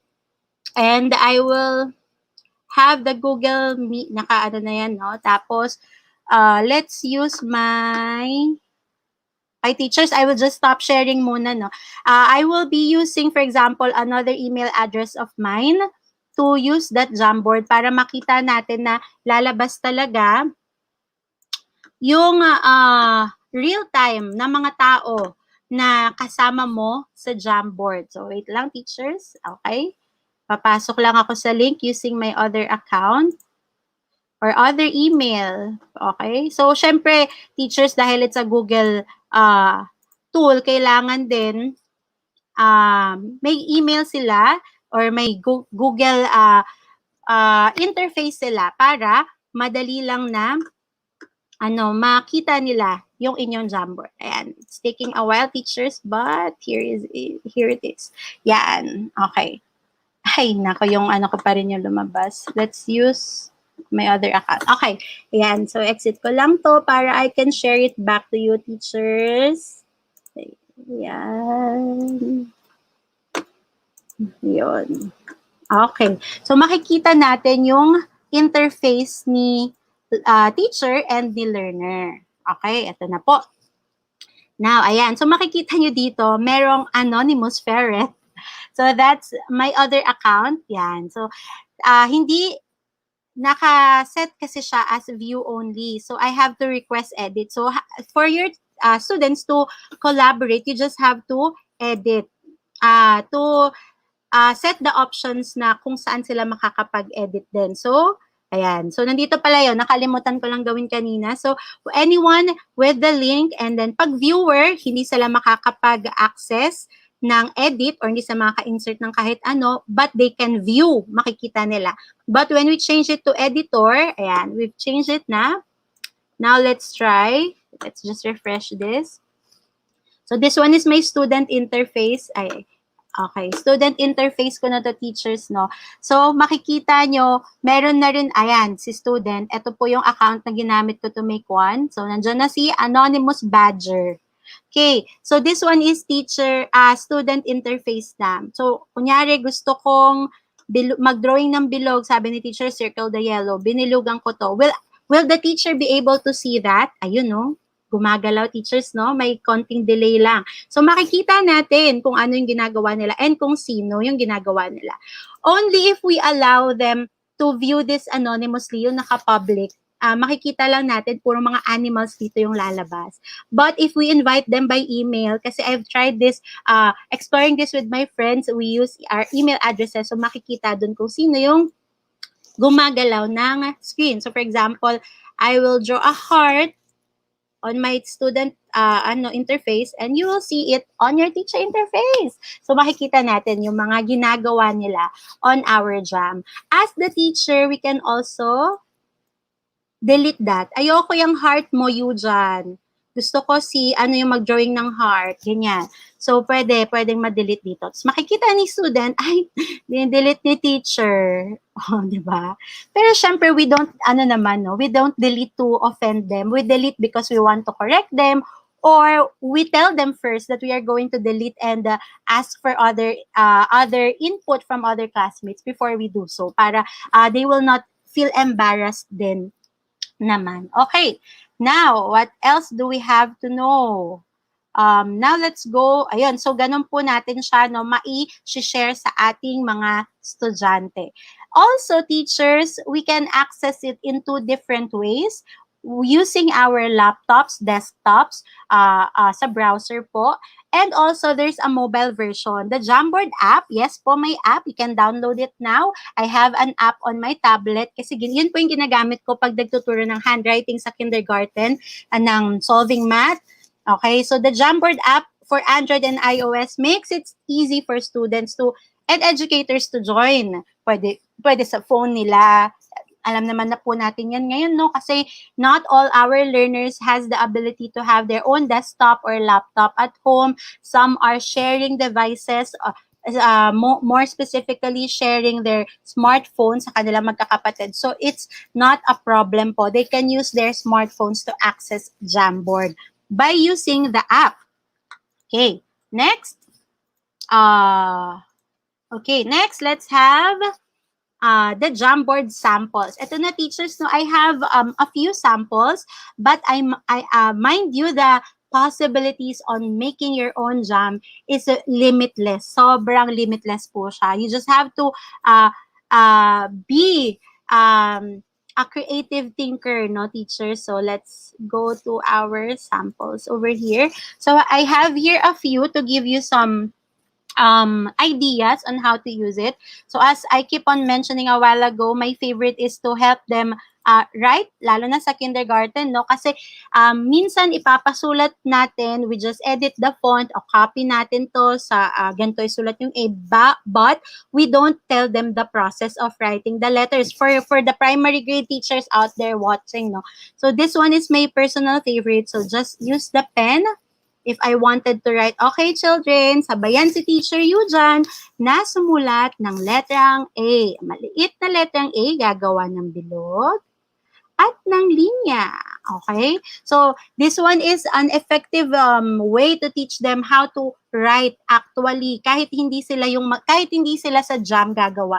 Actually, mas maganda yung ginagawa pa rin nila on papers, lahat ng activities nila kasi baka maging na sila, hindi sila marunong magsulat talaga, puro na lang type, no? So, we can use that here. Okay, letrang B. Okay, we'll have a thicker one. Let's example, the highlighter. I want it color red. Letrang B, isang linyang pababa at isang linyang pakurba. O, diba? So, with this, with Jamboard, we can help them learn handwriting. Ayan, shout out po sa mga primary grade teachers na nandyan na nahihirapan kung paano ituro ang handwriting on the new normal setup of education. Now, teachers, we can also use that for drawing shapes, numbers, etc. Now, let's try naman po sa mga higher grade learners. For example, grade 6 or junior high school. We have here letting learners insert photos. So once we already shared this to public, so ayun, ganun lang po ulit yung gagawin, no? Anyone with the link, and then always be mindful of this one na nakalimutan ko po kanina. I'm so sorry. So you just have to click the editor. Yan. Once na na-editor na po sila, they can now add. So, okay, children, here's the link of our jam today, and I want you to show photos of Philippine festivals. Diba? May lesson po na ganyan for grade 6. So, they can insert their own photos na nandun na sa drive nila or nasa device nila, nasa phone nila. But, they can also insert photos using our favorite, the Google image search. Kunyari, Pahiyas Festival. Okay. So, Pahiyas Festival, for example, this one. Okay. Pahiyas Festival. Okay, nag-insert si student ng picture. Tapos yung ibang student nag-insert din ng picture. So, basically, you will be having a collage type of frame here, teachers. No? Makikita mo lahat ng mga Philippine festivals na favorite nila. But also, you can also assign kung sino. Kunyari, si student A, si student B, at student C. Sige nga, kayo nga mag-alagay ng picture para hindi naman teachers labo-labo. No? So, we can do that. So, later on, we'll have the practical tips naman. Aside from these teachers, you can also let them draw. Okay, sa college level naman po tayo, di ba usually ito yung mga tanong ng professors for reflection for college level. Illustrate how you see yourself in 10 years. O kunyari are you already a successful educator, a successful engineer, or whatever yung course po nila, you can see all their works na hindi labo-labo by simply making an individualized frame for each one. For example, I have here on frame number 2, kay Juan de la Cruz. On frame number 3, I have kay Santos, Ana. I have here on frame number 4, Villanueva. So, sabihin nyo lang, okay, find your names on the frames that I have already prepared. Real-time teachers, makikita nyo lahat sila nagko-collaborate on your jam, drawing what they see themselves in 10 years or whatever your question or your task sa kanila.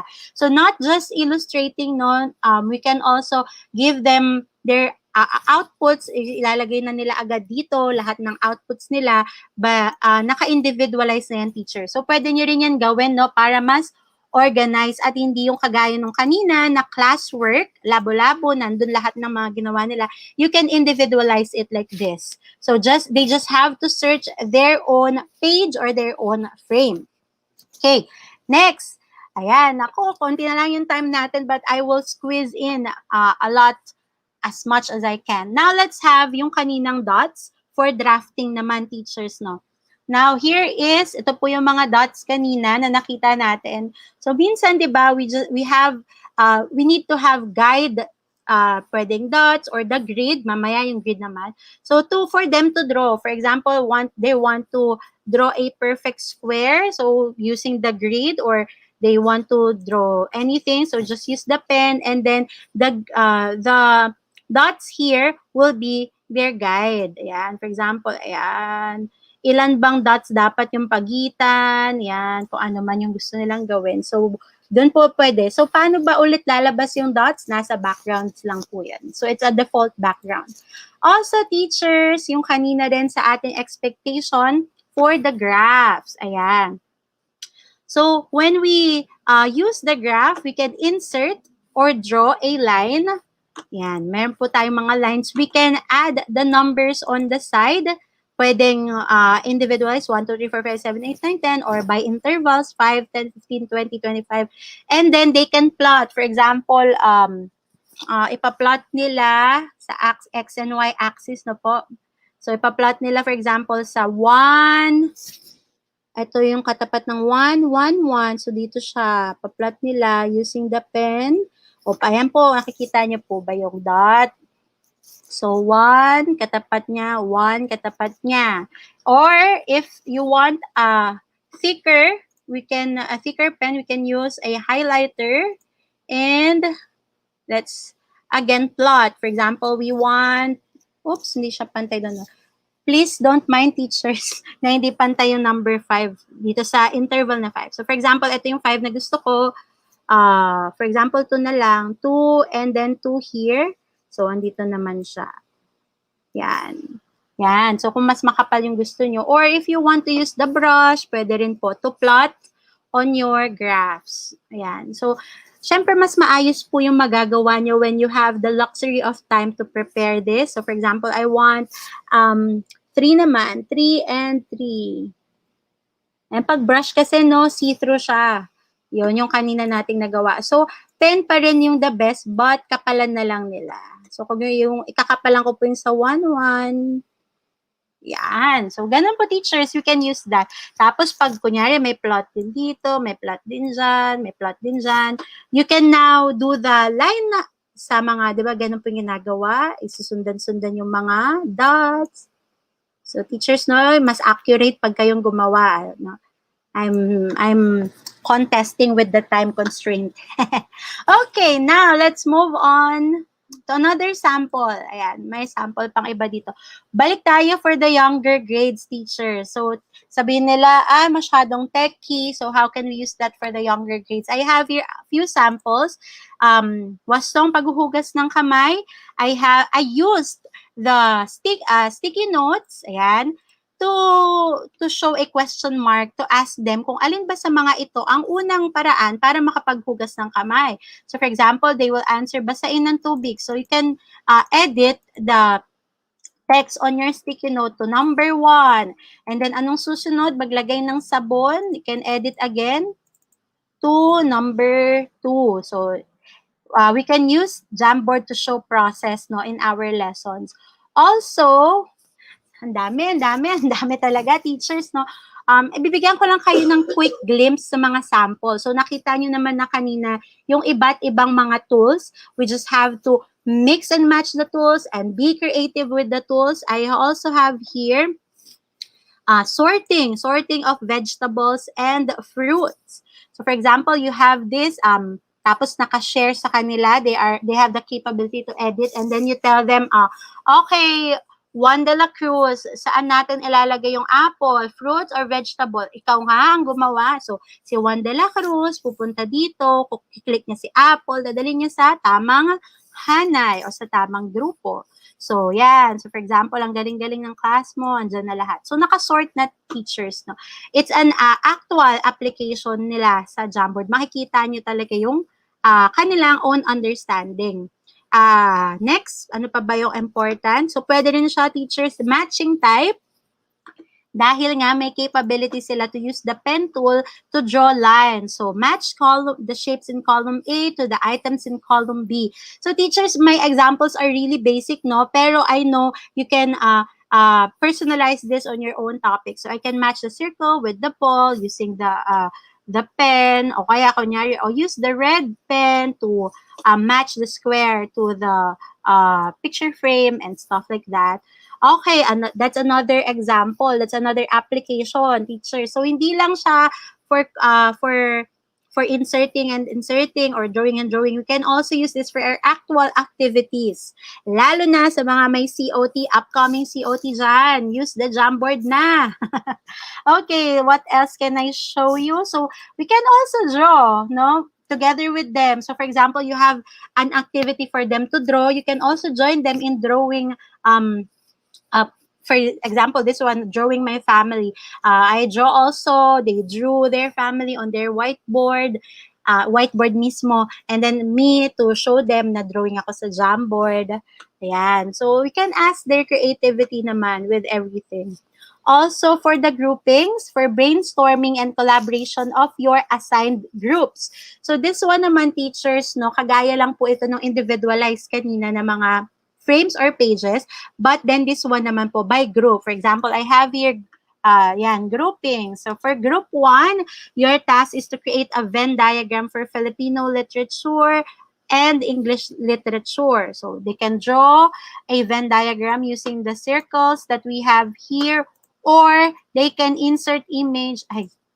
Ayan pala, teachers, no, yung limitation, hindi siya overlapping. So teacher, sabi na teacher, hindi po kami makadrawing ng Venn diagram because the circles are not okay, they're not overlapping, intertwined. So now, pwede silang mag-insert. Yan, so ito yung na-try ko. Insert tayo ng Venn diagram mismo. So hindi na nila po kailangan mag-create ng own nila. Easy na po for them. Kaya kayo na rin as teachers, prepare nyo na yan sa kanila so that they will have to insert na lang ng mga text dito. For example, for Filipino literature, Philippine literature, for English literature, or for any topics that you like. So, okay, may konti pa ba akong oras po?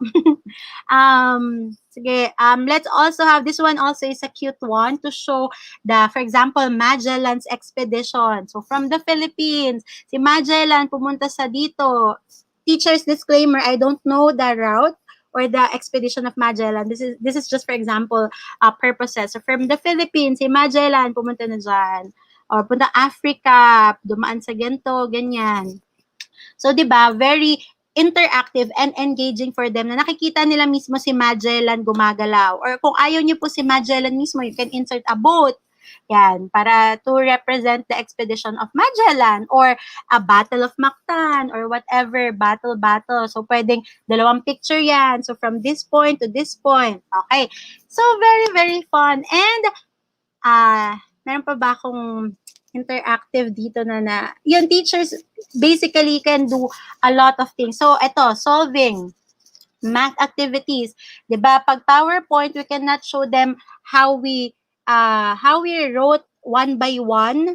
Lalabas lang siya, parang nasa animation mo lang siya, lalabas isa-isa. So, it will be very tasking for us teachers, no, to set the animation for each of the numbers. So, dito, pwede na natin siyang gawin. This one I already used for my kindergarten class. So, kunyari, yan, sa may carrying tayo. Kasi eto, madali lang, teacher. So, dito tayo sa may carrying. So, I can give them a clear example on how to do the addition with regrouping by, meron ako ditong number. So, what is 15 plus 6? So, for example, I have to erase ko muna yung mga yan. For example, wala yan. So, what is 15 plus 6? Okay, so what's the sum of 5 plus 1 is 6. We have the sum of 5 plus 6 is 11. So, we'll write it here. Where do we put 11? Or where do we put the ones place, the tens place, and stuff like that. So, you can give them the actual process dito. the way that we really do it kung nagsusulat tayo sa board, 'di ba? So may sa board natin 'to ginagawa usually, teachers. Let's see, let's just have a quick browse kung meron pa. Okay, we can also give them thought-provoking activities where they will be able to write their own sticky note or write their own text on your frame or on your jam. Ayan. So pwede sila, ayan, what can we do to help clean the environment? I will be giving you 5 minutes or 2 minutes to enter your answers. So ganyan. Tapos, syempre teachers, we know that children really love them, be engaged and involved. Alam natin na parang bragging rights sa kanila yon when we read their work, when we acknowledge their names. So, maganda yun, no? Pag nandito na lahat ng sagot nila, kahit liliit yan, liliit syempre pag marami, no? We can enlarge. Okay, let's read the first way of, for example, of Juan de la Cruz on how on what we can do to help clean the environment. Sabi ni Juan de la Cruz, sort garbage. Okay, good job, Juan de la Cruz. Give them a reward. Yan. So we can also allow them to enumerate things. Ayan, they can use the sticky note or the text, add text or the text button. Yan. Okay. Next, let's see kung meron pa ba. Napakarami, no, teachers. Imagination nyo ang limit sa paggamit ng Jamboard sa ating online classes. So, those are just some of the few and very basic lang naman, teachers, no. I know that you can create your own. I know that you can create a lot better, a lot more interactive, a lot more appealing than the samples I gave. But bottom line is, Jamboard is really a helpful tool for us to enhance the learning experiences of our learners. Okay. Whew. Let's move on to the limitations. Of course, aside from the limitations na pag hindi natin sila inalaw na gamitin ang ating jam, kagaya nung kanina, naka-view only, so hindi sila makakapag-edit. So aside from that, it is also accessible for collaboration when online. Pag online lang natin, makikita yung mga ginagawa din nila pag online sila. So, kailangan ng stable internet connection for them and for you as well to see what they are doing. Also, it requires technical knowledge and know-how. But teachers, diba, kagaya po ng pinakita ko kanina, it's a user-friendly interface. Everything is a very self-explanatory kung paano gamitin. Okay, so those are some of the limitations I can think of.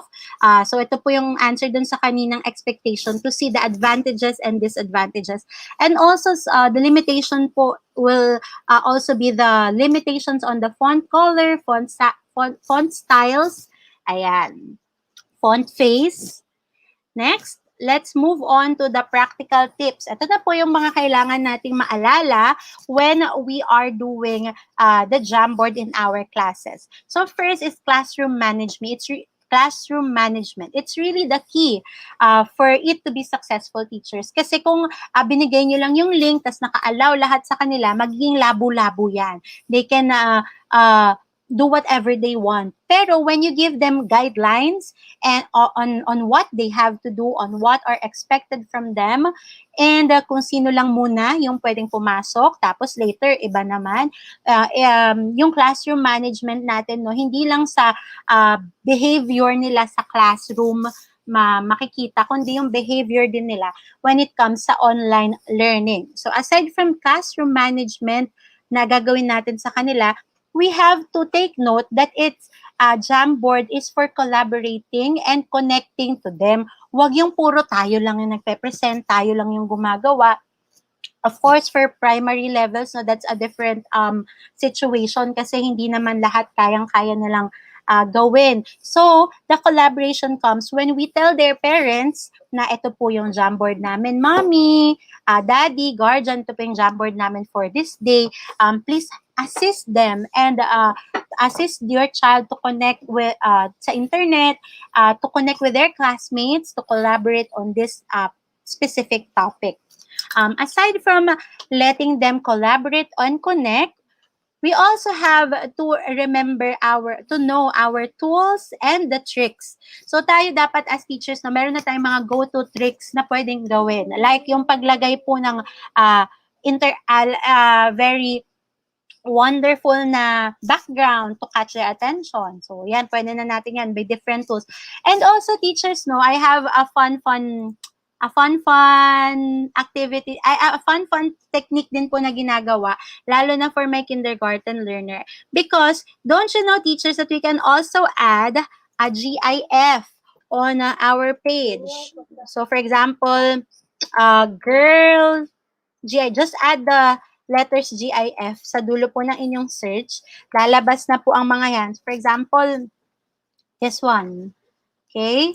So, makikita nila yan. For example, yung title ng ng group. So, may mga graphics na ganyan, no? So, very entertaining for them as well. So, yung pala, teacher, sorry, I forgot to mention that when I was discussing about the images. So, we can also add GIFs. Okay. Next, aside from your tools and tricks, we can also need to take into consideration to engage our students. Ayan, so let them do their own task on Jamboard.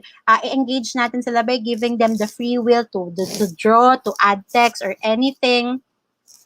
Also, maximize their participation. So, paano ba natin i-maximize yung participation nila? By creating varied activities for them to be able to engage themselves in learning the topic of the day. Okay? And that's it, teachers. Yun lang yung mga practical tips ko for everyone. Now, I would like to, sana po nasagot ko yung mga responses ninyo. Ayan. Now, teachers, can I ask for you to please, ano ba maganda? Okay. Can you please drag a dot to show me how you are feeling after knowing all the benefits or the goods and the bad side of Jamboard? Can you please tell me how you feel by simply dragging the dot? Dragging the dot po na nandyan sa inyong interface. Again, sa mga hindi po nakahabol kanina, just go to joinpd. Tama ba? Yun, joinpd.com ba yun? Nakalimutan na. And then enter the link, enter the code po. This one is a code, nasa upper right po, NDMQQN. So I have here six responses already, no? Ayan. So, let me know lang po how you feel upon knowing all of this. I know, teachers, it's quite overwhelming because I tried to share as much as I can on the time. Actually, medyo overtime na tayo, but I think it's kind of worth it. Sorry po sa Kaagapay na medyo nag-overtime tayo. Okay, so I will now share the answers of the 7 who still has the access po sa ating peer deck.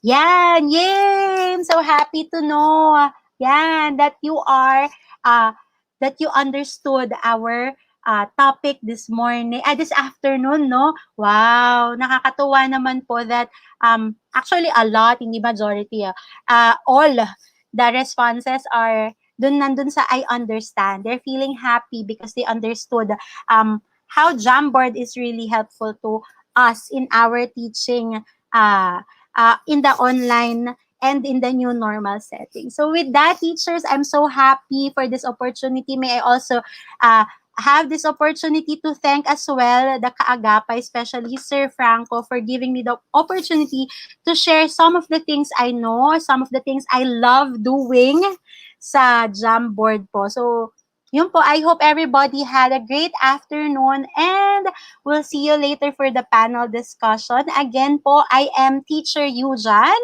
And ayan, kung pwede nyo lang po ding i-like yung aking Facebook page na Teacher Yujan. If you have questions, I'll be really glad to answer those questions po on my Facebook page, Teacher Yujan, and on my YouTube channel, Teacher Yujan din po. So, sabi nga po ng aking mga friends and husband, I have to make tutorials daw about Jamboard. So, maybe this is the sign, Sir Franco, that I think I try as much as possible to make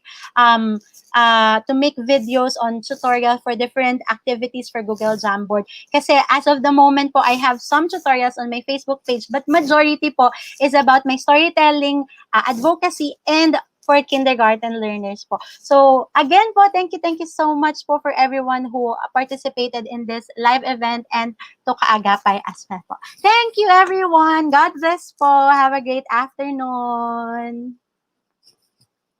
Thank you po. Grabe talaga, no? At saka, Teacher Pao, ano ko lang si muna, no? Si Teacher, grabe yung energy, no? Yeah. Talaga, diba, no? I Sustained, agree.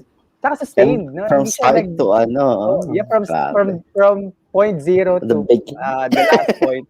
Talagang sustained yung energy. So, well done, Teacher Eujan. Okay? So, we'll Thank get you back to you, po. Teacher Eujan, and we'll see you later at our panel discussion. No? Hopefully, we still have Thank you po. some time no, to do that no, for our panel discussion. Okay? So, Teacher Eujan, we'll park you for now sa ating Bye backstage. po. See you And we'll see you in a later. bit. Thank you, Teacher Yujan. Galing. Okay. So I Grabe. think, teachers, hindi po tayo tapos, no? I hope that you don't mind us extending. We're way beyond our time already, but I hope that you do appreciate, no, all the things that we have prepared for today. We still have one more tool for today, which is Google Drawing, no? And we'll have another speaker for that. So, Teacher Jalo, why not let's proceed right away so that we can maximize our remaining time. Okay, sige. So, again, good afternoon po. So, I would like to present our third speaker, si Sir Roselu M. De Lima. Si Sir Roselu M. De Lima is a Teacher 1 ICT Coordinator of Mambaling National High School, Division of Cebu City. He's also a former Senior High School Principal of Cebu Technical Vocational Training and Assessment Academy, VOCTEC, and he is a TESDA accredited competency trainer and assessor for computer system servicing NC2 with NTTC1. Yeah. So we welcome Sir Roselu De Lima. Yan. Welcome to the stream, Teacher Rosu. Yes, and good afternoon sa lahat, no? And to the Kaagapay viewers and also to you, Sir Franco, Ma'am Pao, and Sir Angelo. Yes. Good I think afternoon. Sir Teacher Rosu, no, very quick lang before we let you take the floor. What will be expected for this session, for the last session for today? Okay, so for the last session, I will walk you through with a Google Drawing environment window, and also I will show you I will give you example on what are the learning activities that you can do with Google Drawings, and how we can integrate it with other Google apps. And lastly, I will be giving a sample template so that they can start making their own Google Drawing project. Exciting. Yes. Teacher Pao. And yes, it's Teacher very Pao, exciting, definitely. sir, because some of the limitation mentioned by teacher Eujan is such as the making Venn diagram. We will compensate it in the Google Drawing. Yun, no, Yeah. Yeah, kasi sabi Yun, natin, no?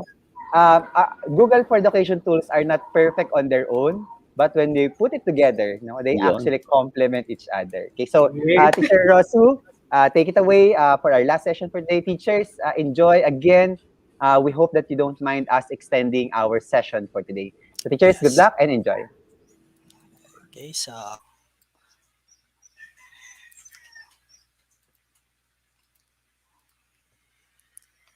oops.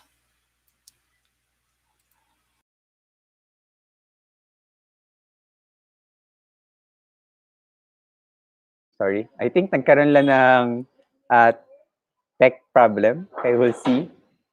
Naputol si Teacher Rosu. We'll wait for Teacher Rosu to go back, no? But while we're doing that, okay, let's talk at Teacher Pao. What was your reaction to Jamboard? Grabe, na-excite na akong gawin siya. Ini-imagine ko na kung ano yung mga nandun sa slide 1 ko, slide 2, slide 3. But more than that, no, I'm excited for the students to actually Yes. use it. Ayan! Ayan, bumalik si Teacher Rosu. Teacher Rosu, welcome back. I think naputo lang. So Yes. again, we'll give you back to Teacher Rosu. We'll wait for the presentation, Teacher Rosu. Yes. Okay. So, can you see the slides now, sir? Yes, sir. We can see it now. We can present it now, Teacher Rosu. Okay. So, sorry for that. No, I accidentally clicked the leave button. So, once again, I am Roselo M. De Lima. I'm an ICT coordinator of Mambaling National High School, and I am assigned to discuss about Google Drawing. And I'm really excited because the bar has been raised with the two previous speakers. Si teachers Cecil is pang international yun, no? And with teacher Yujan, she is also a national DepEd presenter. So DepEd TV presenter. So now I am here thinking, who I can do this. So I must do this. So I hope that I can share to you something that you can use for your classroom and for your teaching. So to start with, okay, so Google Drawing. So Google Drawing is a virtual board that allows users to create content by drawing, pasting images, linking videos, and website. And a disclaimer lang, no, I'm very sorry for the noises because we really have a lot of roosters here. So I hope you can understand with that. So to continue, linking videos and website and inserting text, shapes, tables, and other content on a page in Google Drive. So you must be thinking, why Google Drive? Because Google Drawing can be found inside Google Drive, and all the apps inside Google Drive, we can use Google Drawing in all of those Google apps inside Google Drive. And of course, this app is free of charge for especially for those who have a Google account. Okay, so um, why Google Drawing? So I would like to share the reason or why I found Google Drawing. The truth is, I was assigned to make module, DepEd module, last October 2020, and I created the module using Google Docs. And I wanted to insert an illustration. I wanted to add um, graphic organizer, shapes, etc. But uh, when I click the insert button of the Google Docs, I cannot find insert shapes, insert lines, etc. there. So all I can see is the drawing button. Um, I clicked the drawing button and it routed me to another tab. A pop-up window, and there is a canvas for me to create a drawing. And all the tools that I was looking was there in the Google Drawing. So I started right away without any knowledge about Google Drawing. And then, voila, I was able to create an illustration for the DepEd module. So that is the story of how I found out Google Drawing. Now, Google Drawing also is, with regards to privacy, is that it has declared the terms of use. I mean, Google is very clear on their privacy policy. So I think the moment we register and created an account in Google, we already agreed to the privacy policy. Yes, that we shared something to Google. And with regards to class size, the question here is how many students or users can use Google Drawing at the same time? So the answer is it's unlimited. So there is no limit on the number of users or students using Google Drawing at the same time. But I think who among us here would let our students um, create a project and collaborate. And who among us here would let maybe 50 or 100 or more students to collaborate and work on a certain project? I guess the recommended size for a group is maybe 5. So it's um, it's really not a big concern. Next is for accessibility. So it is in Google mentioned that um, Google Drawing provides accessibility for screen readers and braille displays. Um, but honestly, I have never used Google Drawing for these. But Google is also very clear that they can offer assistance and step-by-step instruction for this. So for those who are in the special education, I think they can still use or utilize Google Drawing in their class. And ease of use. So as I mentioned earlier, I never had an idea on how to use Google last October 2020. But then the moment I clicked it and I saw the canvas, I just started creating content or project in the Google Drawing. That is how easy to use Google Drawing. Next, and most importantly, impact on student learning. So students can collaborate, create, communicate, and engage in learning using Google Drawing. So it allows students to work on the same document at the same time, even though they are from different locations, especially now in the time of pandemic. So our classes is held virtually. Okay. So what are the possible outputs? So first is with Google Drawings, we can create flowcharts, we can create diagrams, and also concept maps, visual storyboards, original art, and more. So um, it's like the sky is the limit. Just imagination mo ang limit, sabi ni Teacher Eugen kanina, no? So the sky is the limit. Just let your creativity unleash. Just unleash your creativity. So with Google Drawing. Okay, so as you can see in the image there. So there's so much. Google Drawings has so much to offer. Now, what you can do with Google Drawings? Okay, so here I have collected the necessary skills or required skills for you to start to start creating your first Google Drawing project. So these are the basic skills that we will practice or I will demonstrate after so that you can start your Google Drawing project. So first is creating a drawing. Next, we will change drawing size or the canvas. Third is we will add lines and shapes. Fourth is we will add text, word art, and also we will upload images.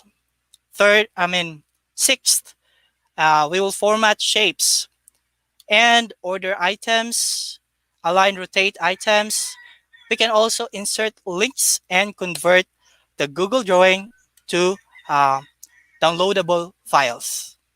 Okay, so this time I will demonstrate how to start creating a drawing. So first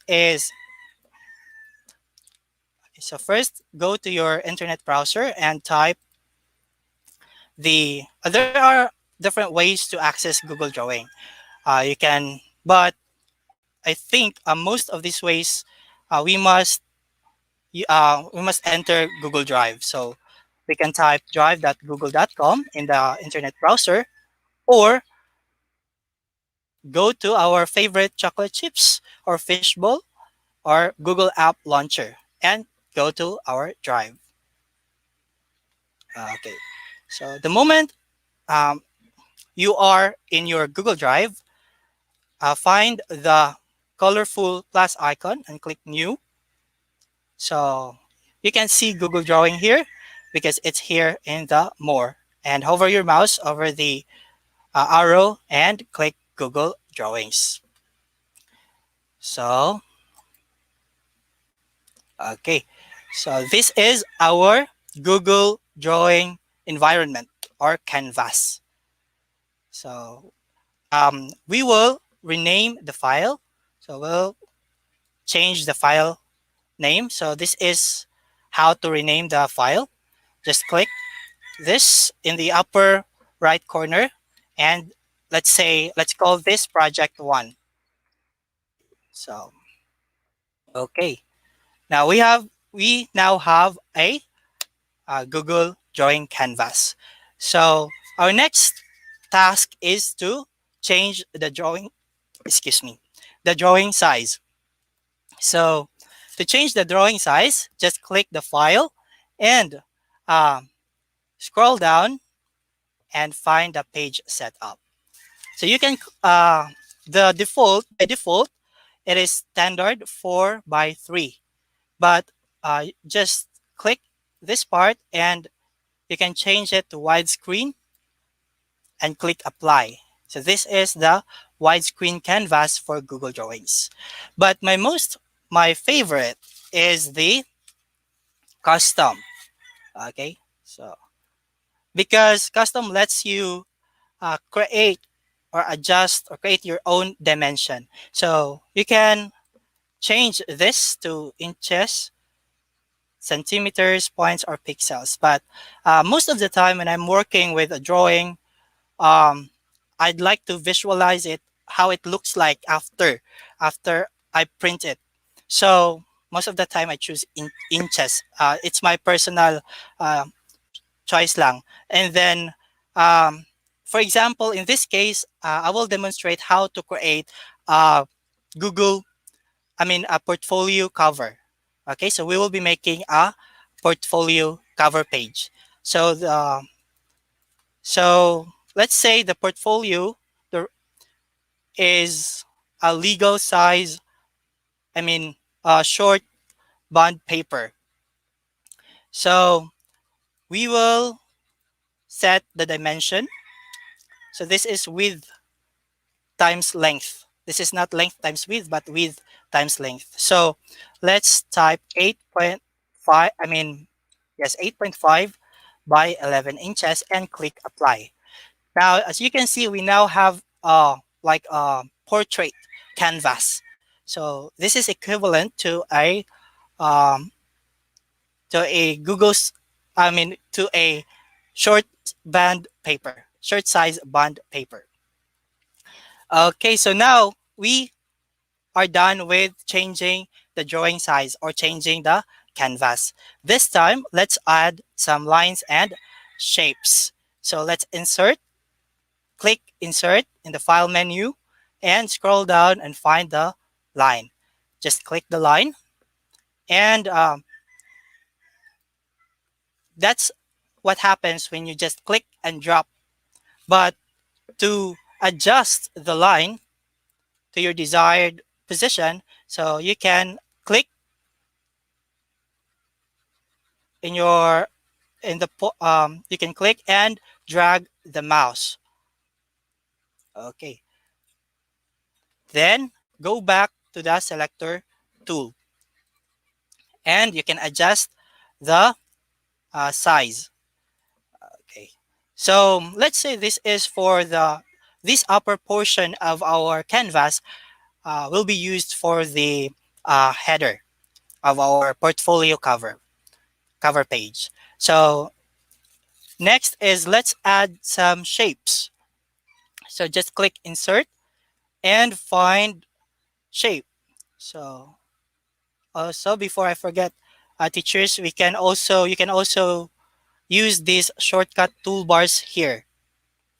So again, just click insert and click shapes and choose your desired shapes. So in this case, let's use this right triangle. Okay, and drop your triangle, your shape. And you can also, most of the time when I'm working with the same shapes, I only click the shape and use the Control C and Control V to copy paste the shapes. Okay.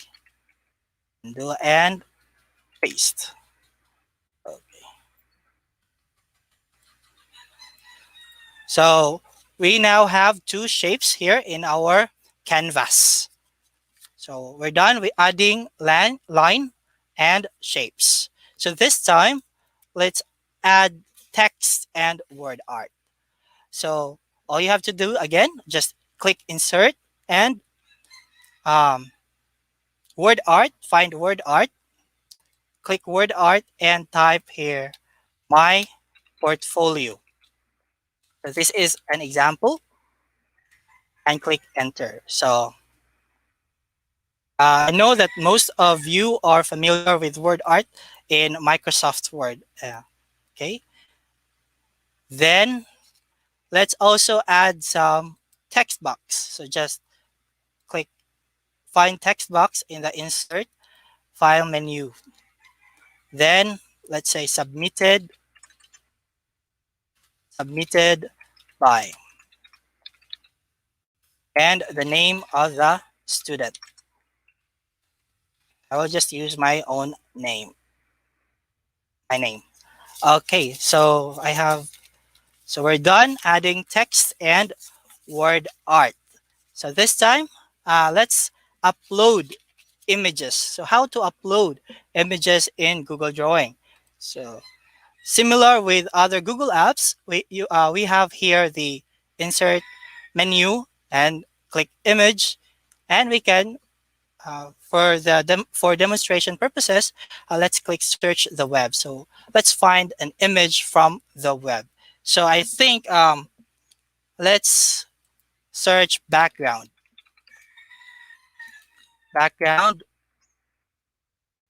keyword. Okay, so let's find nice background. So maybe we can use this. Okay,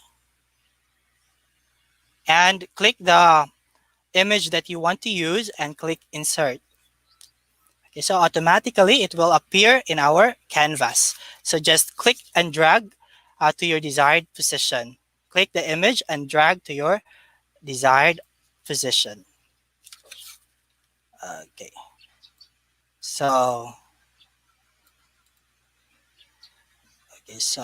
as you have noticed, our shapes are gone because the image takes over the shapes. So it is now in the front page. So don't worry, the two shapes are still in our canvas, but it is at the back. So let's demonstrate then how to order items. So just click the image or the object that you want to order, then find the arrange menu and go to order, and you can adjust or arrange the order of your images by clicking the following. So arrange, and let's send it to back. So as you can see, we now have here our triangles. So that's how you can arrange the different shapes and images in your canvas. Okay, so this time we can format shapes. So how to format shapes? So we can format shapes by clicking the shape, and we can thicken the border of our shapes, such as this. So just click the shortcut toolbar icon toolbar for border colors, for border here, border weight, and then we can change the color of the border to maybe a blue, okay, or a lighter shade of blue. Okay, so again, to change the border weight, we can click the border shortcut icon toolbar, and then we can change the border color by clicking this icon and click your desired color. Okay, so let's change this to 12. So border weight is changed to 12. And I would like to put this in the upper portion. Now, we can also rotate the different shapes by clicking this circle, and you can rotate and click and drag so that you can find your desired angle or position. Okay, so if in case you accidentally click another images, so you can just use Control Z to reposition the image. Okay, so I so this is just for example. Okay, I will just put these here. So let's say these are about this is about geometry portfolio. So let's put some shapes above the colored pencil. So let's add more shapes. So this is what I mentioned earlier. We can, I will just demonstrate here how to create two shapes, that maybe how to create a Venn diagram. So just for demonstration purposes, so I will add one circle. Okay, so I have here the first circle, and then I will add another circle. Actually, I can just click that and click Control C and Control V to copy paste and click. Now we have the two circles. Okay. And so it covers the other circle now. So this time, how can we make the side of the other circle appear? So all we have to do is to set or format this shape and make it transparent. So how? Just click the shape and go and click the bucket and fill color icon. So just click transparent or transparent. Okay, and the other circle. Okay, so as you can see, we now have a very simple what's this? Is it intersecting circle that we can use for Venn diagrams? So the limitation, we can also actually use Google Drawings in our classes. So some of the limitations in the Jamboard is here. The solution of some of the limitations in Jamboard is here in Google Drawings. Okay, so we can again change the line weight or let's use dashed lines. Okay. And put it here and there. So we now have this we're done with the formatting shapes and ordering items and rotating and aligning items in the Google Drawing. Okay. My portfolio. So I will just put it here. Okay, so next is, let's add another word art to, let's say, for the name of the subject. My portfolio in. Okay, so just click and drag the text box. And lastly, so this is a shortcut. I will, as a tip, just click, then click Control C, and click Control V and drag. So that's a shortcut. And my portfolio in biology. biology. I mean, geometry, sorry. I love biology because there's so many I find cells challenging. The topic of cells is challenging. So that okay, so for this purpose, let's say it's geometry. My portfolio in geometry.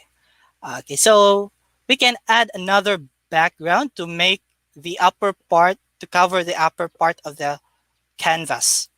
Okay, so just insert image again and search the web. And okay, so let's use this image. Okay, and click and drag and reposition. Then let's bring this image to the back so that it will be used as a background. So click arrange, click order, and send to back. Okay. So it's okay. So for the header part, we can add there the name of the school. So and let's increase the font size of our text. So just click this part and click and highlight and click bold. Okay, so now we now have a cover page for our uh, portfolio in geometry using Google Drawing. Okay, so basically we're done for our cover page. So this is just the example of the of using Google Drawing, but there's so many things that you can do with Google Drawings.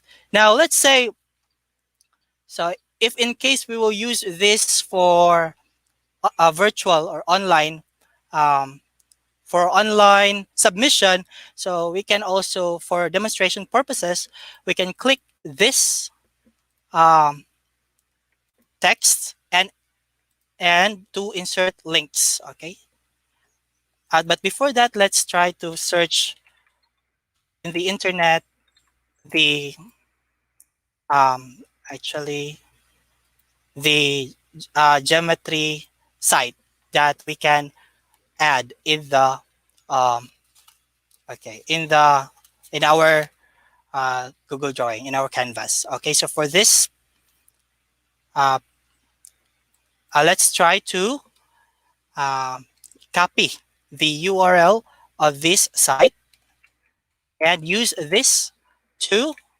um, demonstrate how to create or insert a link in Google Drawing. So to insert a link in Google Drawing, just click the text. Click the text and click this shortcut icon toolbar, insert link, or Control plus K. Okay, so and paste a link or search. So we can actually search there, but for this in this case, let's just insert the link. Okay, so when the student click the word and hover his or her mouse in this word, so it will show up a link that he or she can use to read more about the topic. Okay, so let's try to click it. Okay, so it will redirect us to another site. Okay, so we're done inserting links in our Google Drawing canvas. So most of the time, we will use our drawings offline, right? So we will use it as cover page because as I have observed, it is still a common practice where we download the images and use the images in our Microsoft Word. So if that is your plan,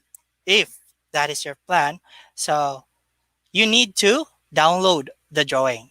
So you need to convert this file into a usable image format. So how to do it? Just click the file menu and find the download as. And you can save it as a PDF or a JPEG. So in this case, let's just save it as a JPEG. Okay, so as you can see, it will be downloaded in our computer. So it's project 1 and click save. Okay.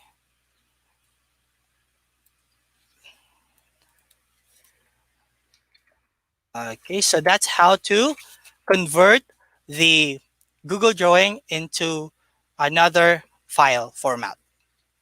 Okay. And lastly, how to integrate Google Drawing in other Google apps. So okay, so I mentioned earlier that I first came across Google Drawing with Google Docs with a limitation with a limitation in the Google Docs. So okay, so I will demonstrate to you how to insert Google Drawing in the Google Docs. Okay, so let's just say this is a document with drawing. Let's rename the document into document with drawing. Our cover page, geometry portfolio cover page. So in Google Docs, you can find Google Drawing in the insert file menu. Okay, so as you can see, Google Drawing is integrated in the Google Docs. So you have an option to create new. So let's see what will happen if you click new.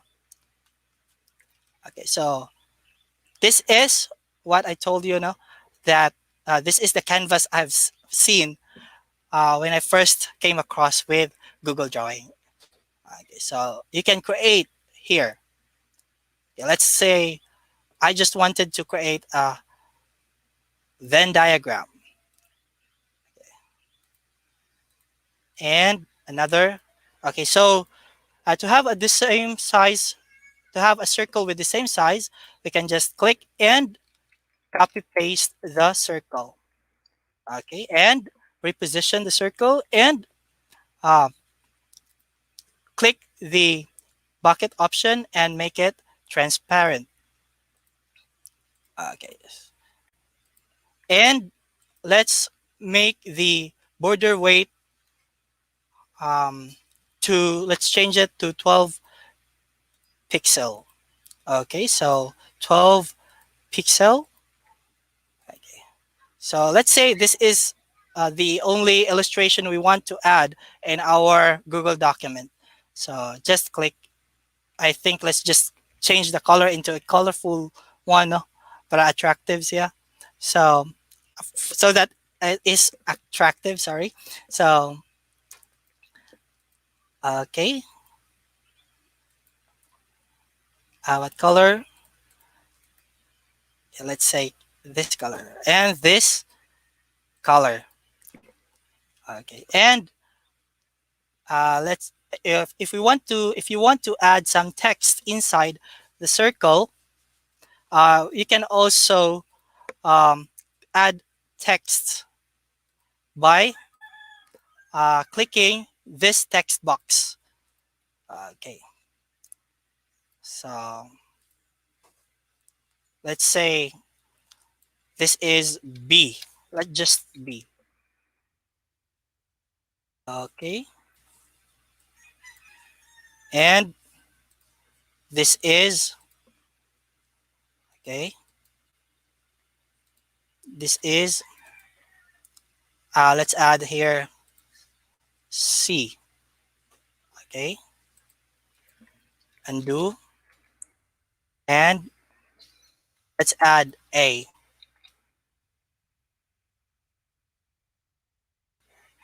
Okay, so and in between, so I think it's A and it's A intersecting B. So just A and intersection logo and B. So maybe that is what we want our students to answer. So just leave it blank there and click save and close. So automatically it will appear in our Google document. So that's how we can integrate um, illustrations. I mean, we can integrate Google Drawings and create illustrations and other images or charts in our Google document. Okay. So in this case, I will also demonstrate to you how to add the cover page that we made. So let's insert and click drawing and from drive. So as you can see, so it will automatically appear here, the recent files. So in this, but you can actually search for the file here. Just remember the file name. So in this case, let's choose the project 1 and click select. Okay. If you have the option to link to source or insert and link. If you want to share this to the students, so it's better to insert unlinked. So when to link to source, so if you are if you are collaborating with others, so it's good to link it to the source so that they can also find it there. Okay, so now we have the Google drawing in our we now have the cover page that we made in our Google drawing, and it is now in our Google Docs. So we can just adjust it here. Okay.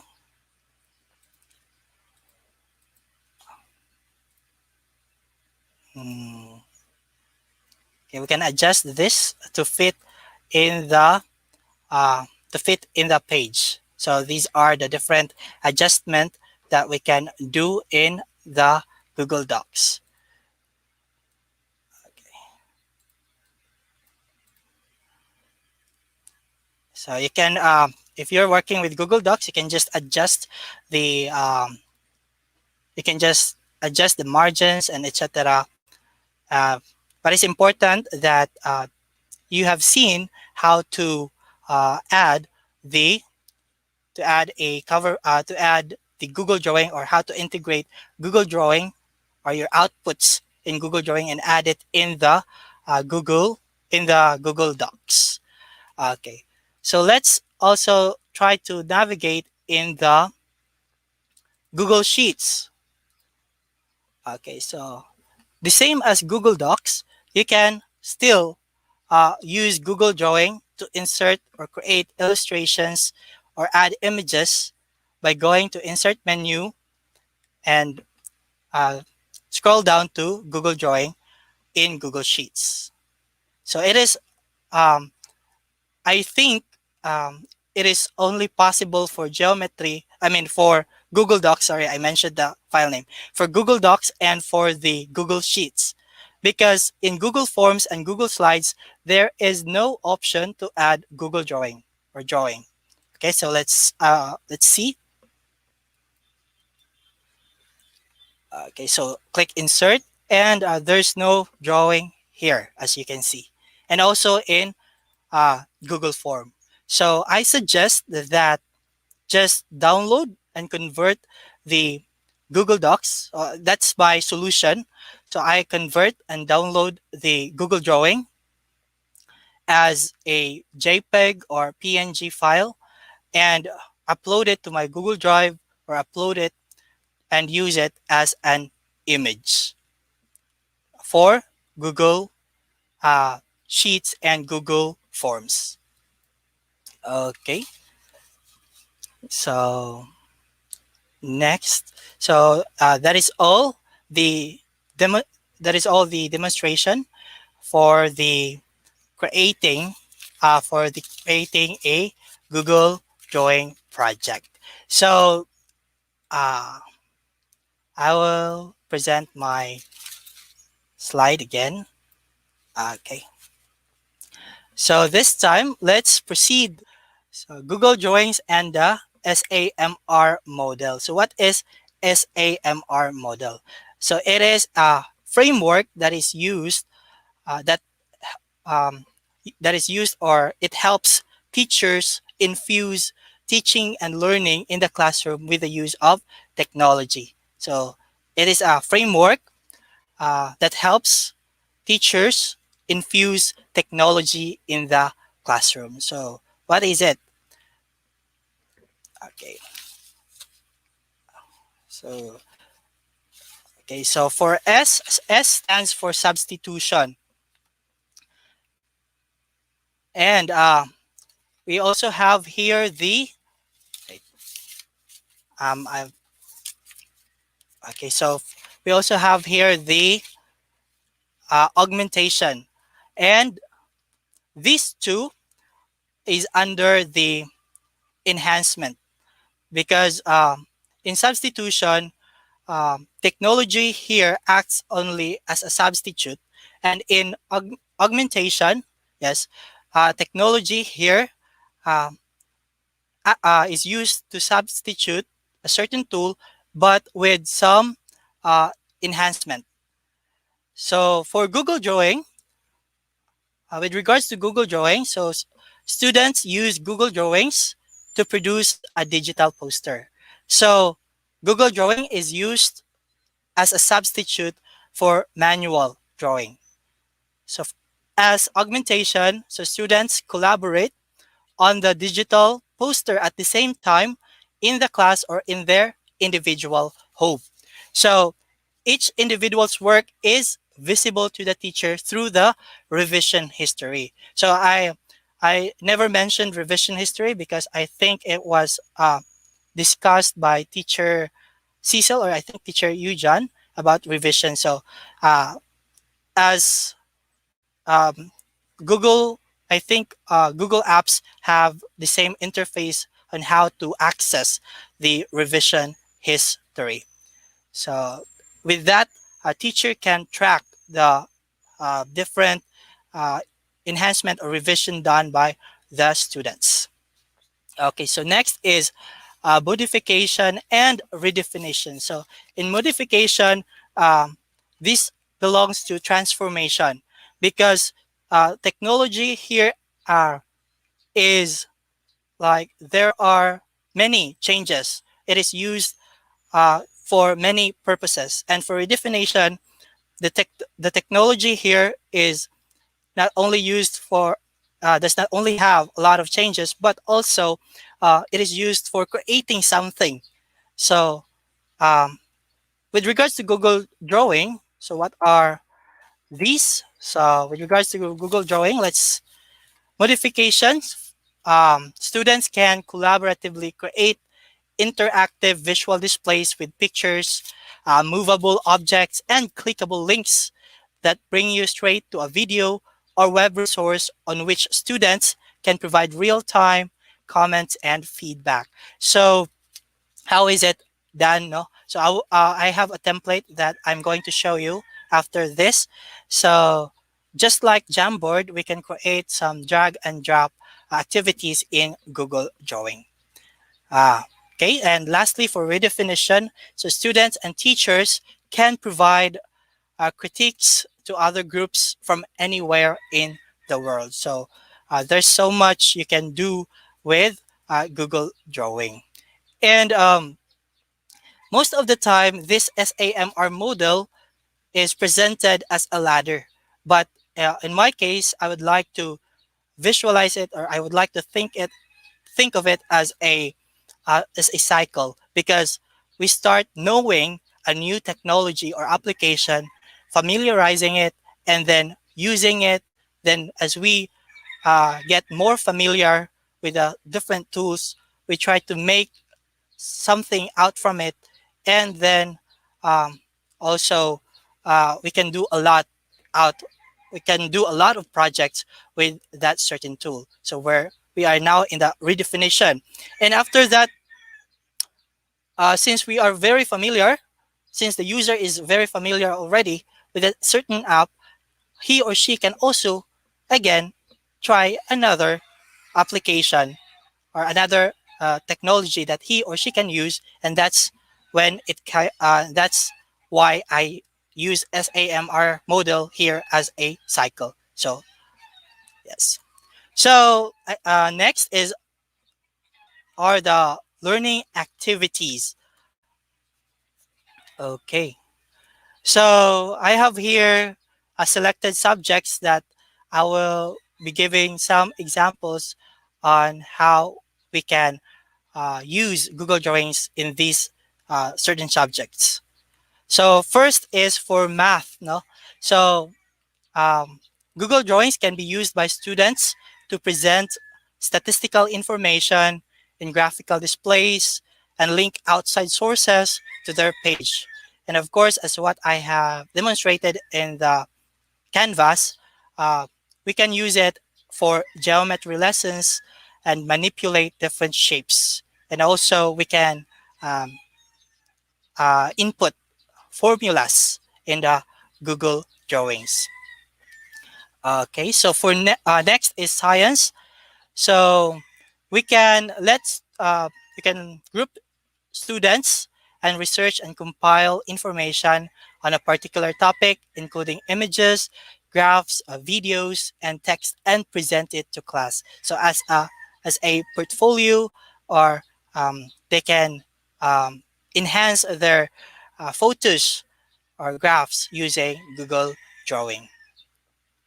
And for social studies, so we can let students create an interactive timeline compiling images, videos, texts, and other resources, explaining how events contributed to one another and progressed over time, for especially for history subjects. And also for English, we have here English or language arts.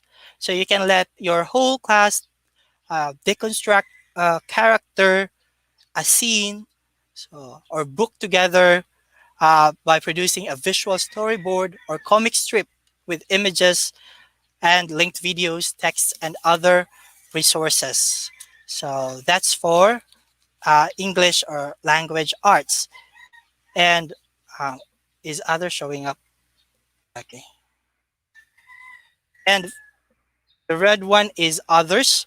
So um, the other learning activities we can use Google Drawing is that we can create a visual board about a field trip or a vacation.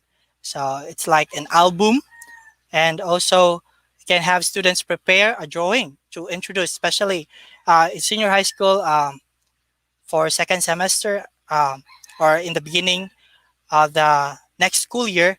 So we can let students create a drawing to introduce themselves and create a visual organizer before writing a paper.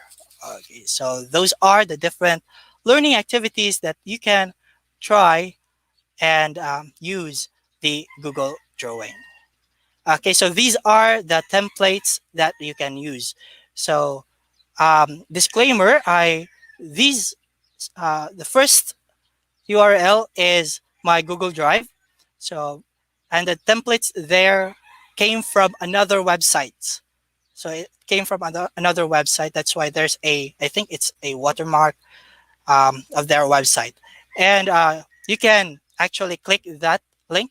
You can actually go to that link and see the different templates that you can use to start creating your own Google Drawing. And another is another website where there are a bunch of template in Google Drawing.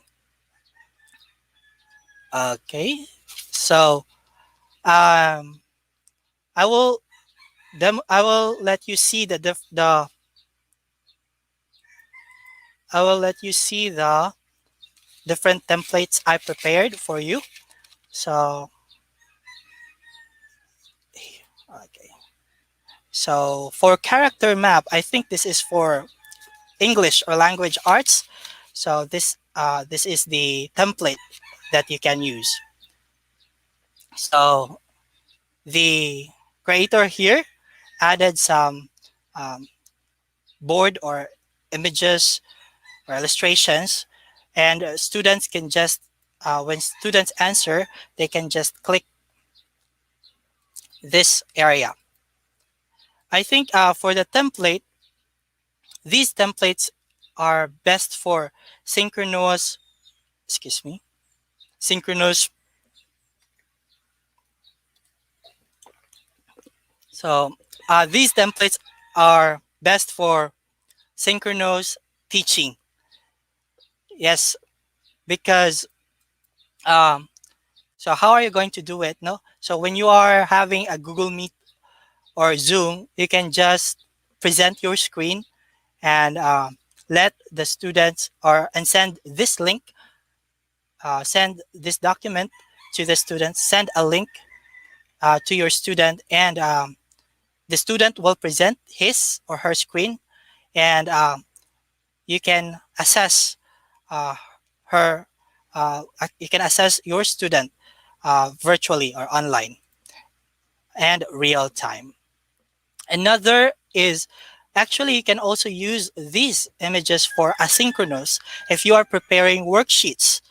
So you can just create this, prepare this in the Google Drawing, and just like what I did earlier, integrate it or uh, insert it to your Google Docs. Okay. Another is you can just visit to this link and um, find a template that you can use for your class. We have Fishbone Planner, Flowchart, uh, Immigration Graphic Organizer. So this is another one that I like, a drag and drop activity. You can create a drag and drop activity in Google Drawing. So here, the creator added some tables and shapes and text.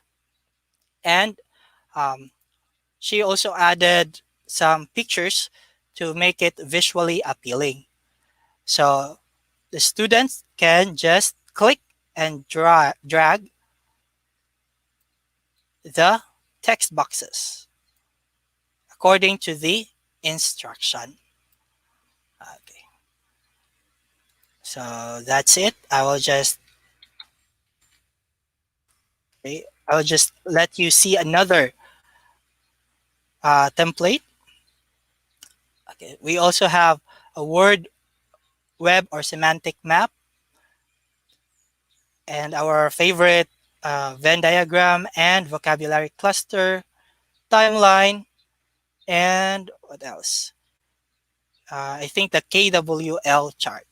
But this is the nicest template I have seen from them. No, this is for science. So another drag and drop activity. So the creator added some images from the web, or you can actually create your own sun here by just adding some shapes, then and circles and triangles, then arrows, circles. In this case, I think this is really a Google image, because it's really difficult to create a Google an Earth or an image of an Earth. Then, okay, so uh, the instruction here is drag the vocab to label the moons correctly in your drawing, then drag the moons into the correct positions on your drawing. So you can just, it's another drag and drop activity. Okay, so we have first quarter and third quarter. Okay, so for demonstration purposes, let's answer this. Okay, and waxing crescent is waxing crescent. Okay, so I think that's the waxing. Yes. Then first quarter. Okay. Okay. So for just an example, so you can actually create a drag and drop in Google Drawing, or just create an illustration or images that you can use to put in your Google document or Google Sheets. Okay. So and if you want, you can again visit the following sites to find a template that you can use to start creating your own Google Drawing activity or project. And lastly, so I will leave this quote from Confucius: I hear and I forget, I see and I remember, I do and I understand. So Google Drawing is a student-centered application by Google, and it follows the learning by doing principle of John Dewey. So um, a student can unleash their creativity and critical thinking skills with Google Drawing applications. And that's all. Thank you. And I hope you learned something from me today.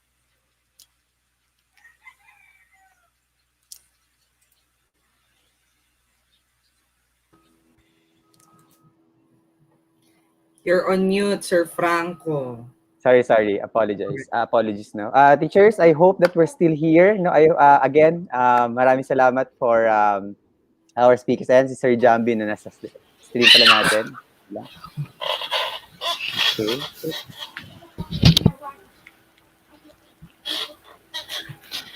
Si Sir Franco naman po yung nawala sa stream natin. Congratulations, sir. Sir Rosso, Ayan. yes. Ang galing. I have never First time. drawing also, no? Correct. First time ko lang na... Well, siguro weeks back, first time ko lang siyang narinig. First time ko lang siyang nakita. And nakita ko kagad yung yung potential niya na gamit. Kumbaga, kung hindi man sa'yo, there is a teacher out there that would find this very, very useful in his classes. Congratulations, sir. Congrats. Thank you po. Yan. So, are we moving to getting all our panelists ata, no? Hinahanap pa po ni Sir Franco yung unmute button. Ayan!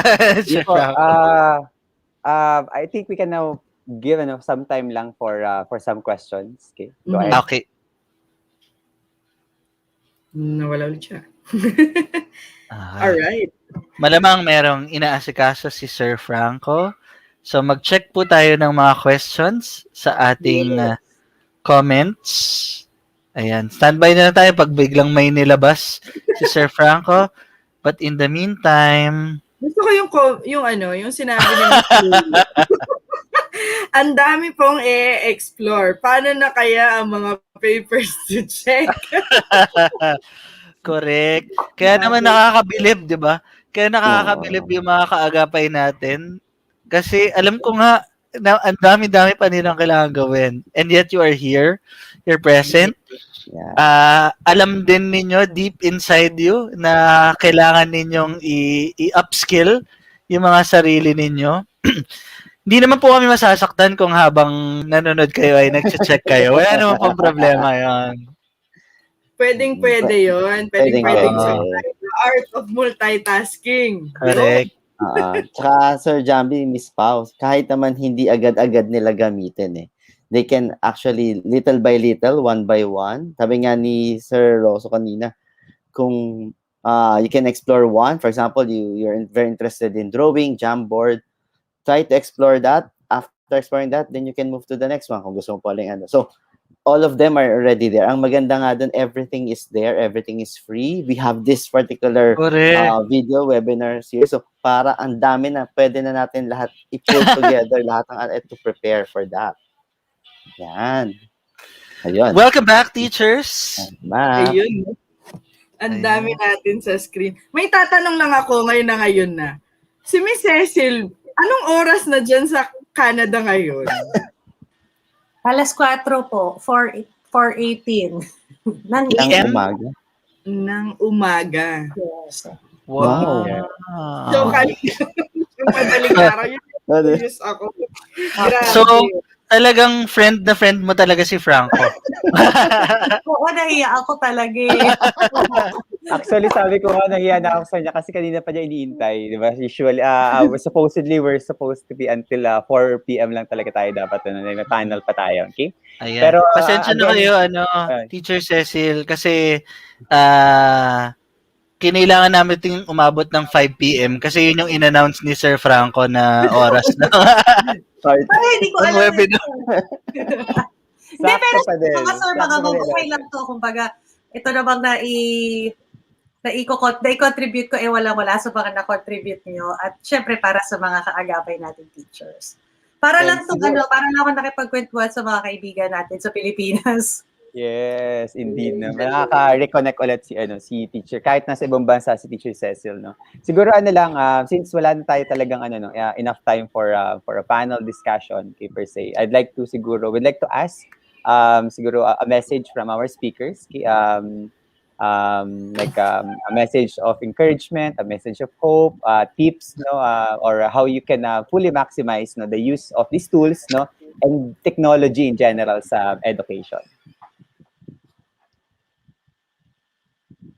Maybe Sige, start simula with ko. Ako yung Teacher unang Cecil. Okay, ako yung unang nag-present. Okay. Well, una, gusto ko lang i-express na salamat sa opportunity at salamat sa inyo kaagapay admin at salamat sa mga kaagapay na teachers. Pasensya lang din kasi siguro paano ko ba sasabihin yun? Siguro kung alam ko na merong allowance for time, siguro mas marami rin akong naibigay kaysa doon sa mga nabanggit ko. Pero ganun pa man, inaasahan ko na meron akong na-contribute sa knowledge ng mga teachers. Ayun. Naisip ko lang din kanina na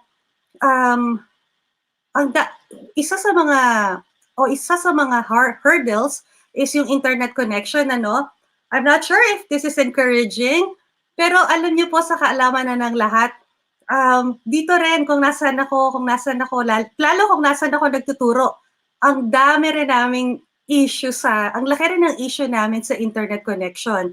Iisipin ng iba, di ba, Canada, first world country, di ba, walang-wala yung bandwidth niya, kahit na ilan sigurong heavy na mga applications yung buksan mo, walang problema, di ba? Pero no, mali po. Lalo ako dahil nasa reserve ako, yung tawag doon sa community, liblib na lugar, medyo remote siya. So wala ngang cellphone doon, kumbaga walang globe, walang smart.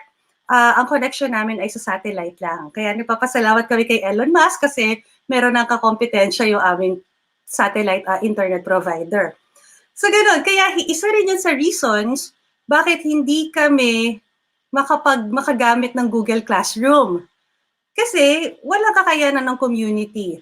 Ang internet ay privilege at kung hindi privilege, hindi ito number one na pangangailangan ng mga tao. So, kudos talaga sa lahat dahil sa ganung aspeto parang, di ba parang nakaka-encourage na mas maganda pa pala yung lagay natin sa Pilipinas. Kumbaga hindi tayo sabi nga, nasa dulo ng laylayan. Parang iisa yun, o nasa laylayan pagdating sa technology.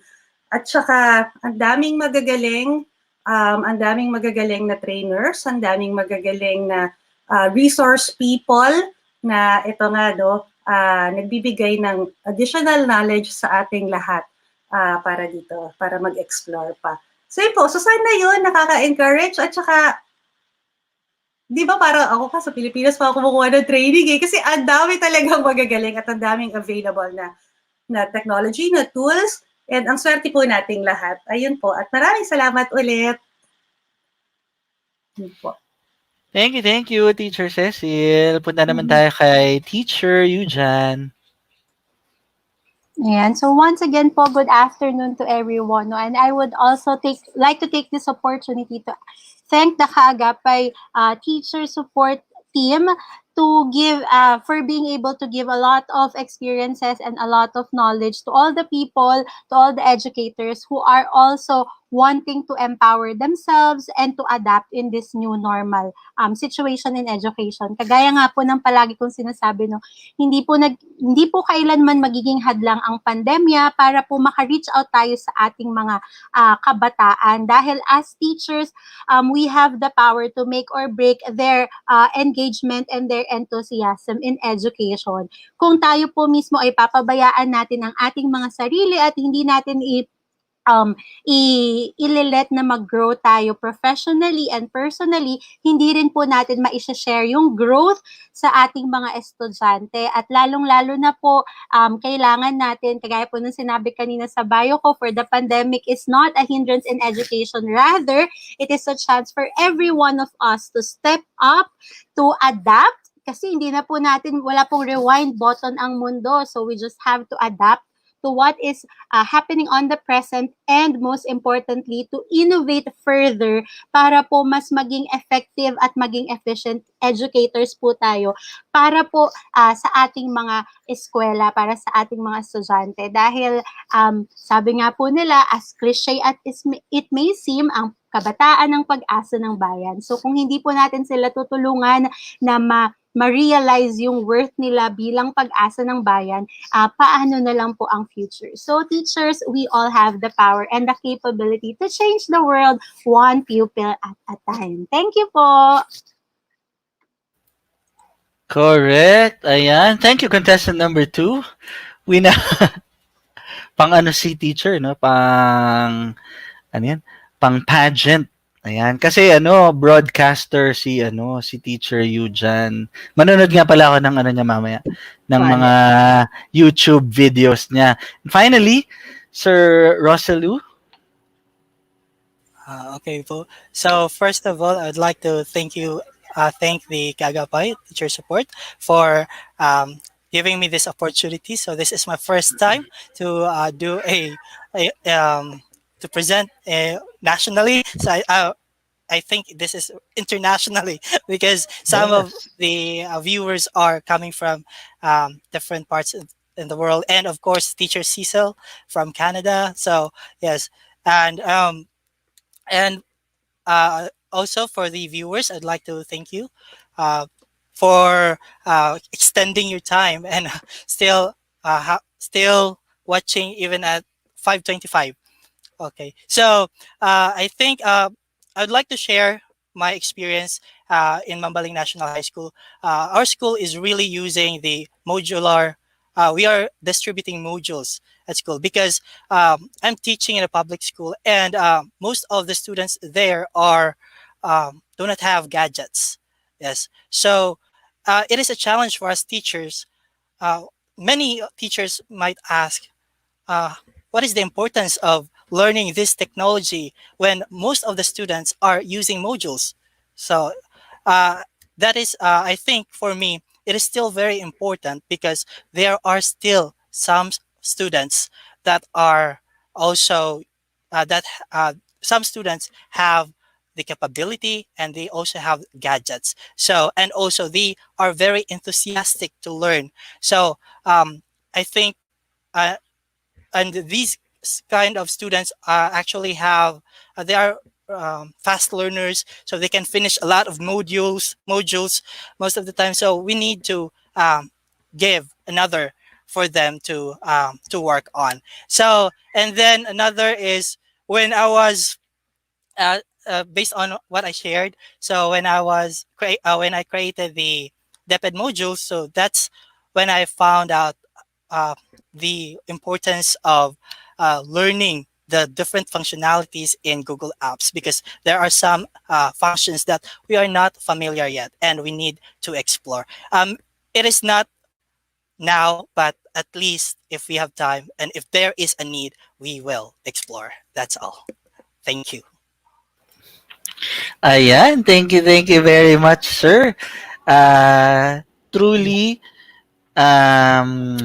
very, very worth it yung panahon na iginugol ng ating mga kaagapay ngayong Sabado. Gusto ko palang idagdag kay sir. Actually, very, very appreciative yung ating international viewers. Yes. Kasi you endeavored to speak, to present your whole presentation in English. Kaya very, very happy sila. Kaya bilang kapalit sa inyo namang panahon na ibinigay sa amin at para sa ating mga kaagapay na nanonood ngayong hapon, Teacher Pao? All right. So we are going to present this certificate of recognition. So let me read it. Kaagapay Teacher Support would like to recognize the valuable contribution of teacher Cecil de Guzman as a guest speaker in the recently concluded webinar entitled April Series, All About Google for Education. Signed, Sir Franco Nicolo Adun, Sir Angelo B. Malyari, Sir Joseph Angelo Santos, and yours truly, Pao Mendoza, your administrators. The same certificate is also presented to Teacher Yujan Ruflin Alice G. Abrasha and to Teacher Roselu M. De Lima. Thank you so much for your contribution, sirs and ma'ams, because I'm very sure our audience here, even if they've been sitting down for around 3 hours already, I'm sure their cups are full, okay, of the different knowledge that you have presented today. Thank you so much. Yes, and umaasa kami, teachers, na well, for some of you, this may be the first, pero sana this will not be the last na maimbitahan namin kayo to present for our viewers. Kasi definitely from this point until a certain future, marami pa kayong matututunan. Marami pa kayong ma-explore about the various tools. So we're very excited to hear of new ways na ma-apply natin itong mga tools na to sa ating pagtuturo. Minsan pa nga even sa mga personal lives natin. So maraming salamat po. Palakpakan natin sila, admin. Thank you very much po. Makakatulog na po si Miss Cecil. Ayan, maraming salamat po. Ayan, magpapaalam na tayo sa ating mga teacher presenters. Sa puntong ito naman, i-request natin si Sir Angelo if you can please share with our viewers our evaluation link for today na kung hindi ako nagkakamali ay mangilang beses nyo nang chinek kung gumagana.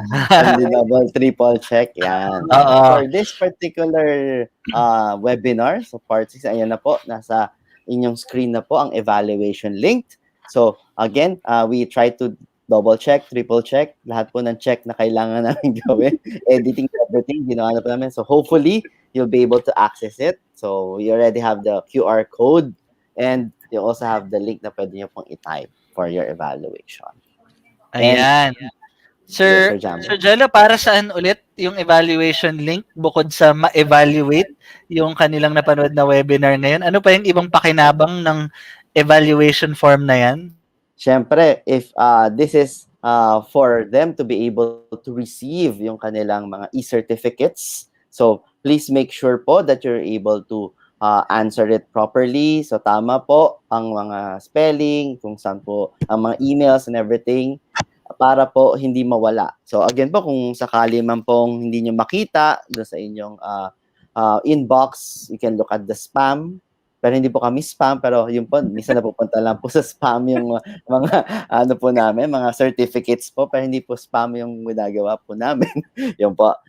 Para po makita rin na you are actually trying to improve yourself, which is something that we always want to do as we continue in this pandemic. So, tama ba, Sir B, Sir Franco, and Ms. Pao, mga 5 to 7 days that they have to wait for 5 to 7 days?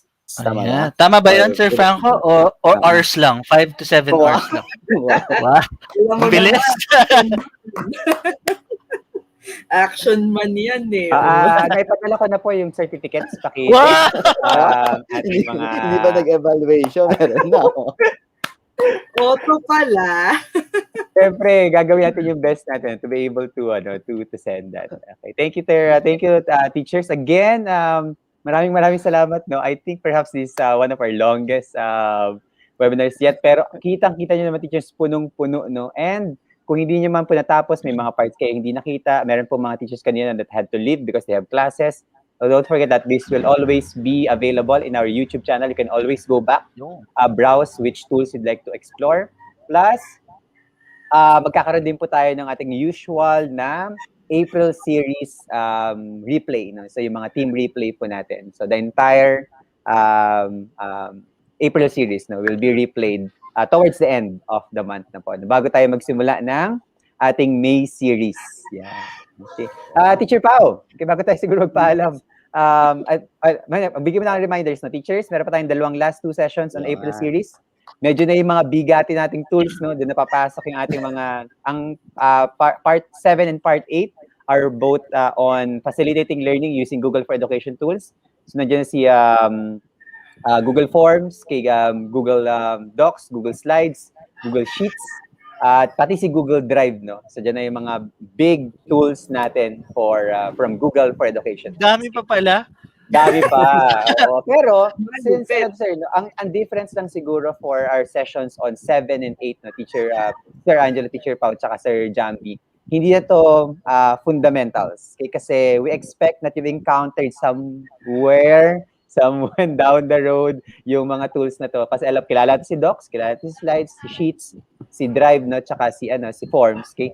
Ang ifo-focus natin on the last 2 parts ng sessions natin is paano ba ito ginagamit sa classroom. Okay? Correct. So, lesson fundamentals, more on practical use. Okay? Teacher Pao, and Yes. Sir Jambi, no, at siguro, of course, Sir Jello din, okay? Kasi kayo naman, no, can you give us, bago tayo siguro magpaalam sa ating audience, can you give us like a very, very, very quick, konting patikim lang, no? What's for May series? Kasi malapit nating ilabas ang May series natin. So, ano yung mga pwede ba tayo magbigay ng mga teasers kay sneak preview or sneak peeks sa what's coming for May? Kasi alam ko bigatin yung May natin. Talagang bigatin talaga yung May. Bigatin yun. Mauna ka na, Teacher Pao. Puro bigatin yun. So, i-mark nyo na yung calendar nyo. May 8, magsa-start yun kasi May 1, pahinga tayo because we have still the April series, no? Yung April 30 nga. We're doing that on a Friday. So, pahinga tayo ng May 1 because that's a Labor Day. Start tayo ng May 8, 15, then 22, and then 29. Wag nyong imimiss ni isa dun sa 4 na sessions na yun, for sure. Dun sa May 8, lalo na feeling ko, it will set the tone of everything. Lalo na mga bago sa Kaagapay. Pero yung mga matagal na rito, nako, I'm sure this is something new and very refreshing to all of you. Hindi nyo pa to nakita, I'm sure. Di ba, Sir Jambi? Correct. Siguro, bilang patikim lang, ang maikling patikim lang na maibibigay ko ay sa araw na yon o kaya marami sa mga araw ng May series ay ako po yung magko-control ng stream. Hindi natin hahayaan si Sir Franco na mag-control ng stream. Bakit? Abangan. Yun. Saka Sir Jambi tsaka Miss Pau, bigatin talaga. Bigatin. Yun lang mas bigatin. Correct. Yan. Abangan nyo yun kasi di ba na-mention na rin naman nila ni Sir Franco dati. Parati tayo may pinagbabanggang dalawang mga set of tools and applications. Yan, tingnan natin yan. Isa yan sa mga pwede nating makita sa May series. Isa pa lang yun, Isa pa lang yun sa pwede lang makita. Isa lang yun. Di ba? Ako teachers, no, share ko lang, no, I'm a bit in the shadows dito kasi ang mga co-administrators ko po kasi talaga ang nagplan, no, ng May series natin. Kaya excited ako personally for May series, no. Pero alam ko partially din, no, isa sa mga magiging aspect ng May series natin is parang it's sort of like a reflection. So ito kasi gagawin natin parang end of the year ni Kaagapay, no. Okay? So lahat ng mga natutunan natin, hopefully season ender pala to, season finale. Season ender, bago season finale natin. Ito, yun, no? Yes, prior to our anniversary on June 17. Yun! Tapos no, teachers, share ko rin lang, parallel to the May series, no, babalik ulit tayo doon sa separate natin program na skills training series every Thursday. So may mga naka-line up na tayo mga sessions on the first one would be Nearpod. Okay, we'll have a full webinar on Nearpod. Okay, that's an interactive platform. Okay, that could be integrated across different learning management systems. We're also going to have the part 2, yung medyo na delay na part 2 ni Canva for Education. Alam ko ang daming gumagamit ng Canva ngayon. So matutuwa po kayo na meron tayo ulit session on Canva. Canva for Education, most specifically. Okay? Kasi may separate silang program for educators. Okay? And hopefully, we also get to have the webinar on Edmodo. Okay? And then we'll cap off the skills training for May on the supercharging your tools or Google tools using add-ons. Okay, so lahat po ng mga possible add-ons, ng mga powerful add-ons. Okay? Wow, supercharging talaga. Yes, supercharging. Yes, supercharging your Google for Education tools using add-ons. Okay, so explore po natin yan on the last day ng ating skills training series naman. Okay. So teachers, maraming salamat. Any last message, teachers, co-admins? Of course, now Teacher Romel, okay, you are all invited. Yes, so definitely. Lalo na kung bago kayo sa Kaagapay, I'm sure ma-enjoy nyo to talaga. At kung matagal ka na rin, may enjoy mo rin siya. Yes. Lalo. Sure lalo yun. yung mga matatagal na actually, no? Makikita nila yung style. Yung mga mga malapit na nilang kuhaning ninong ng mga anak nila o sa kasal si Sir Franco, naku, manood po kayo. Correct. Yan. Sir Franco, I'll just do a quick shout out to all the viewers from different parts of the world.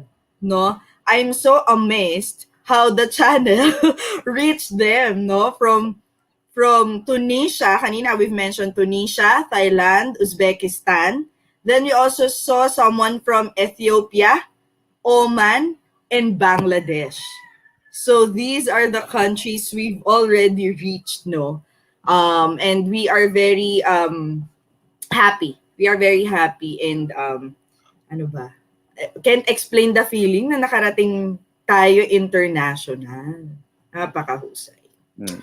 Yan. Okay. Thank you. Maraming salamat, Teacher Paudo. So we're really glad na yung klase ng reach ng natin. So it's a growing community talaga of educators. Okay. So teachers, with that, we'd like to close our rather very long session for today. And again, maraming salamat for being with us as always. Now we'll see you on Thursday for our session for our part 7 and then part 8 of our April series. Okay. Yeah. Maraming salamat, teachers. Have a nice weekend. Okay. Pahinga po.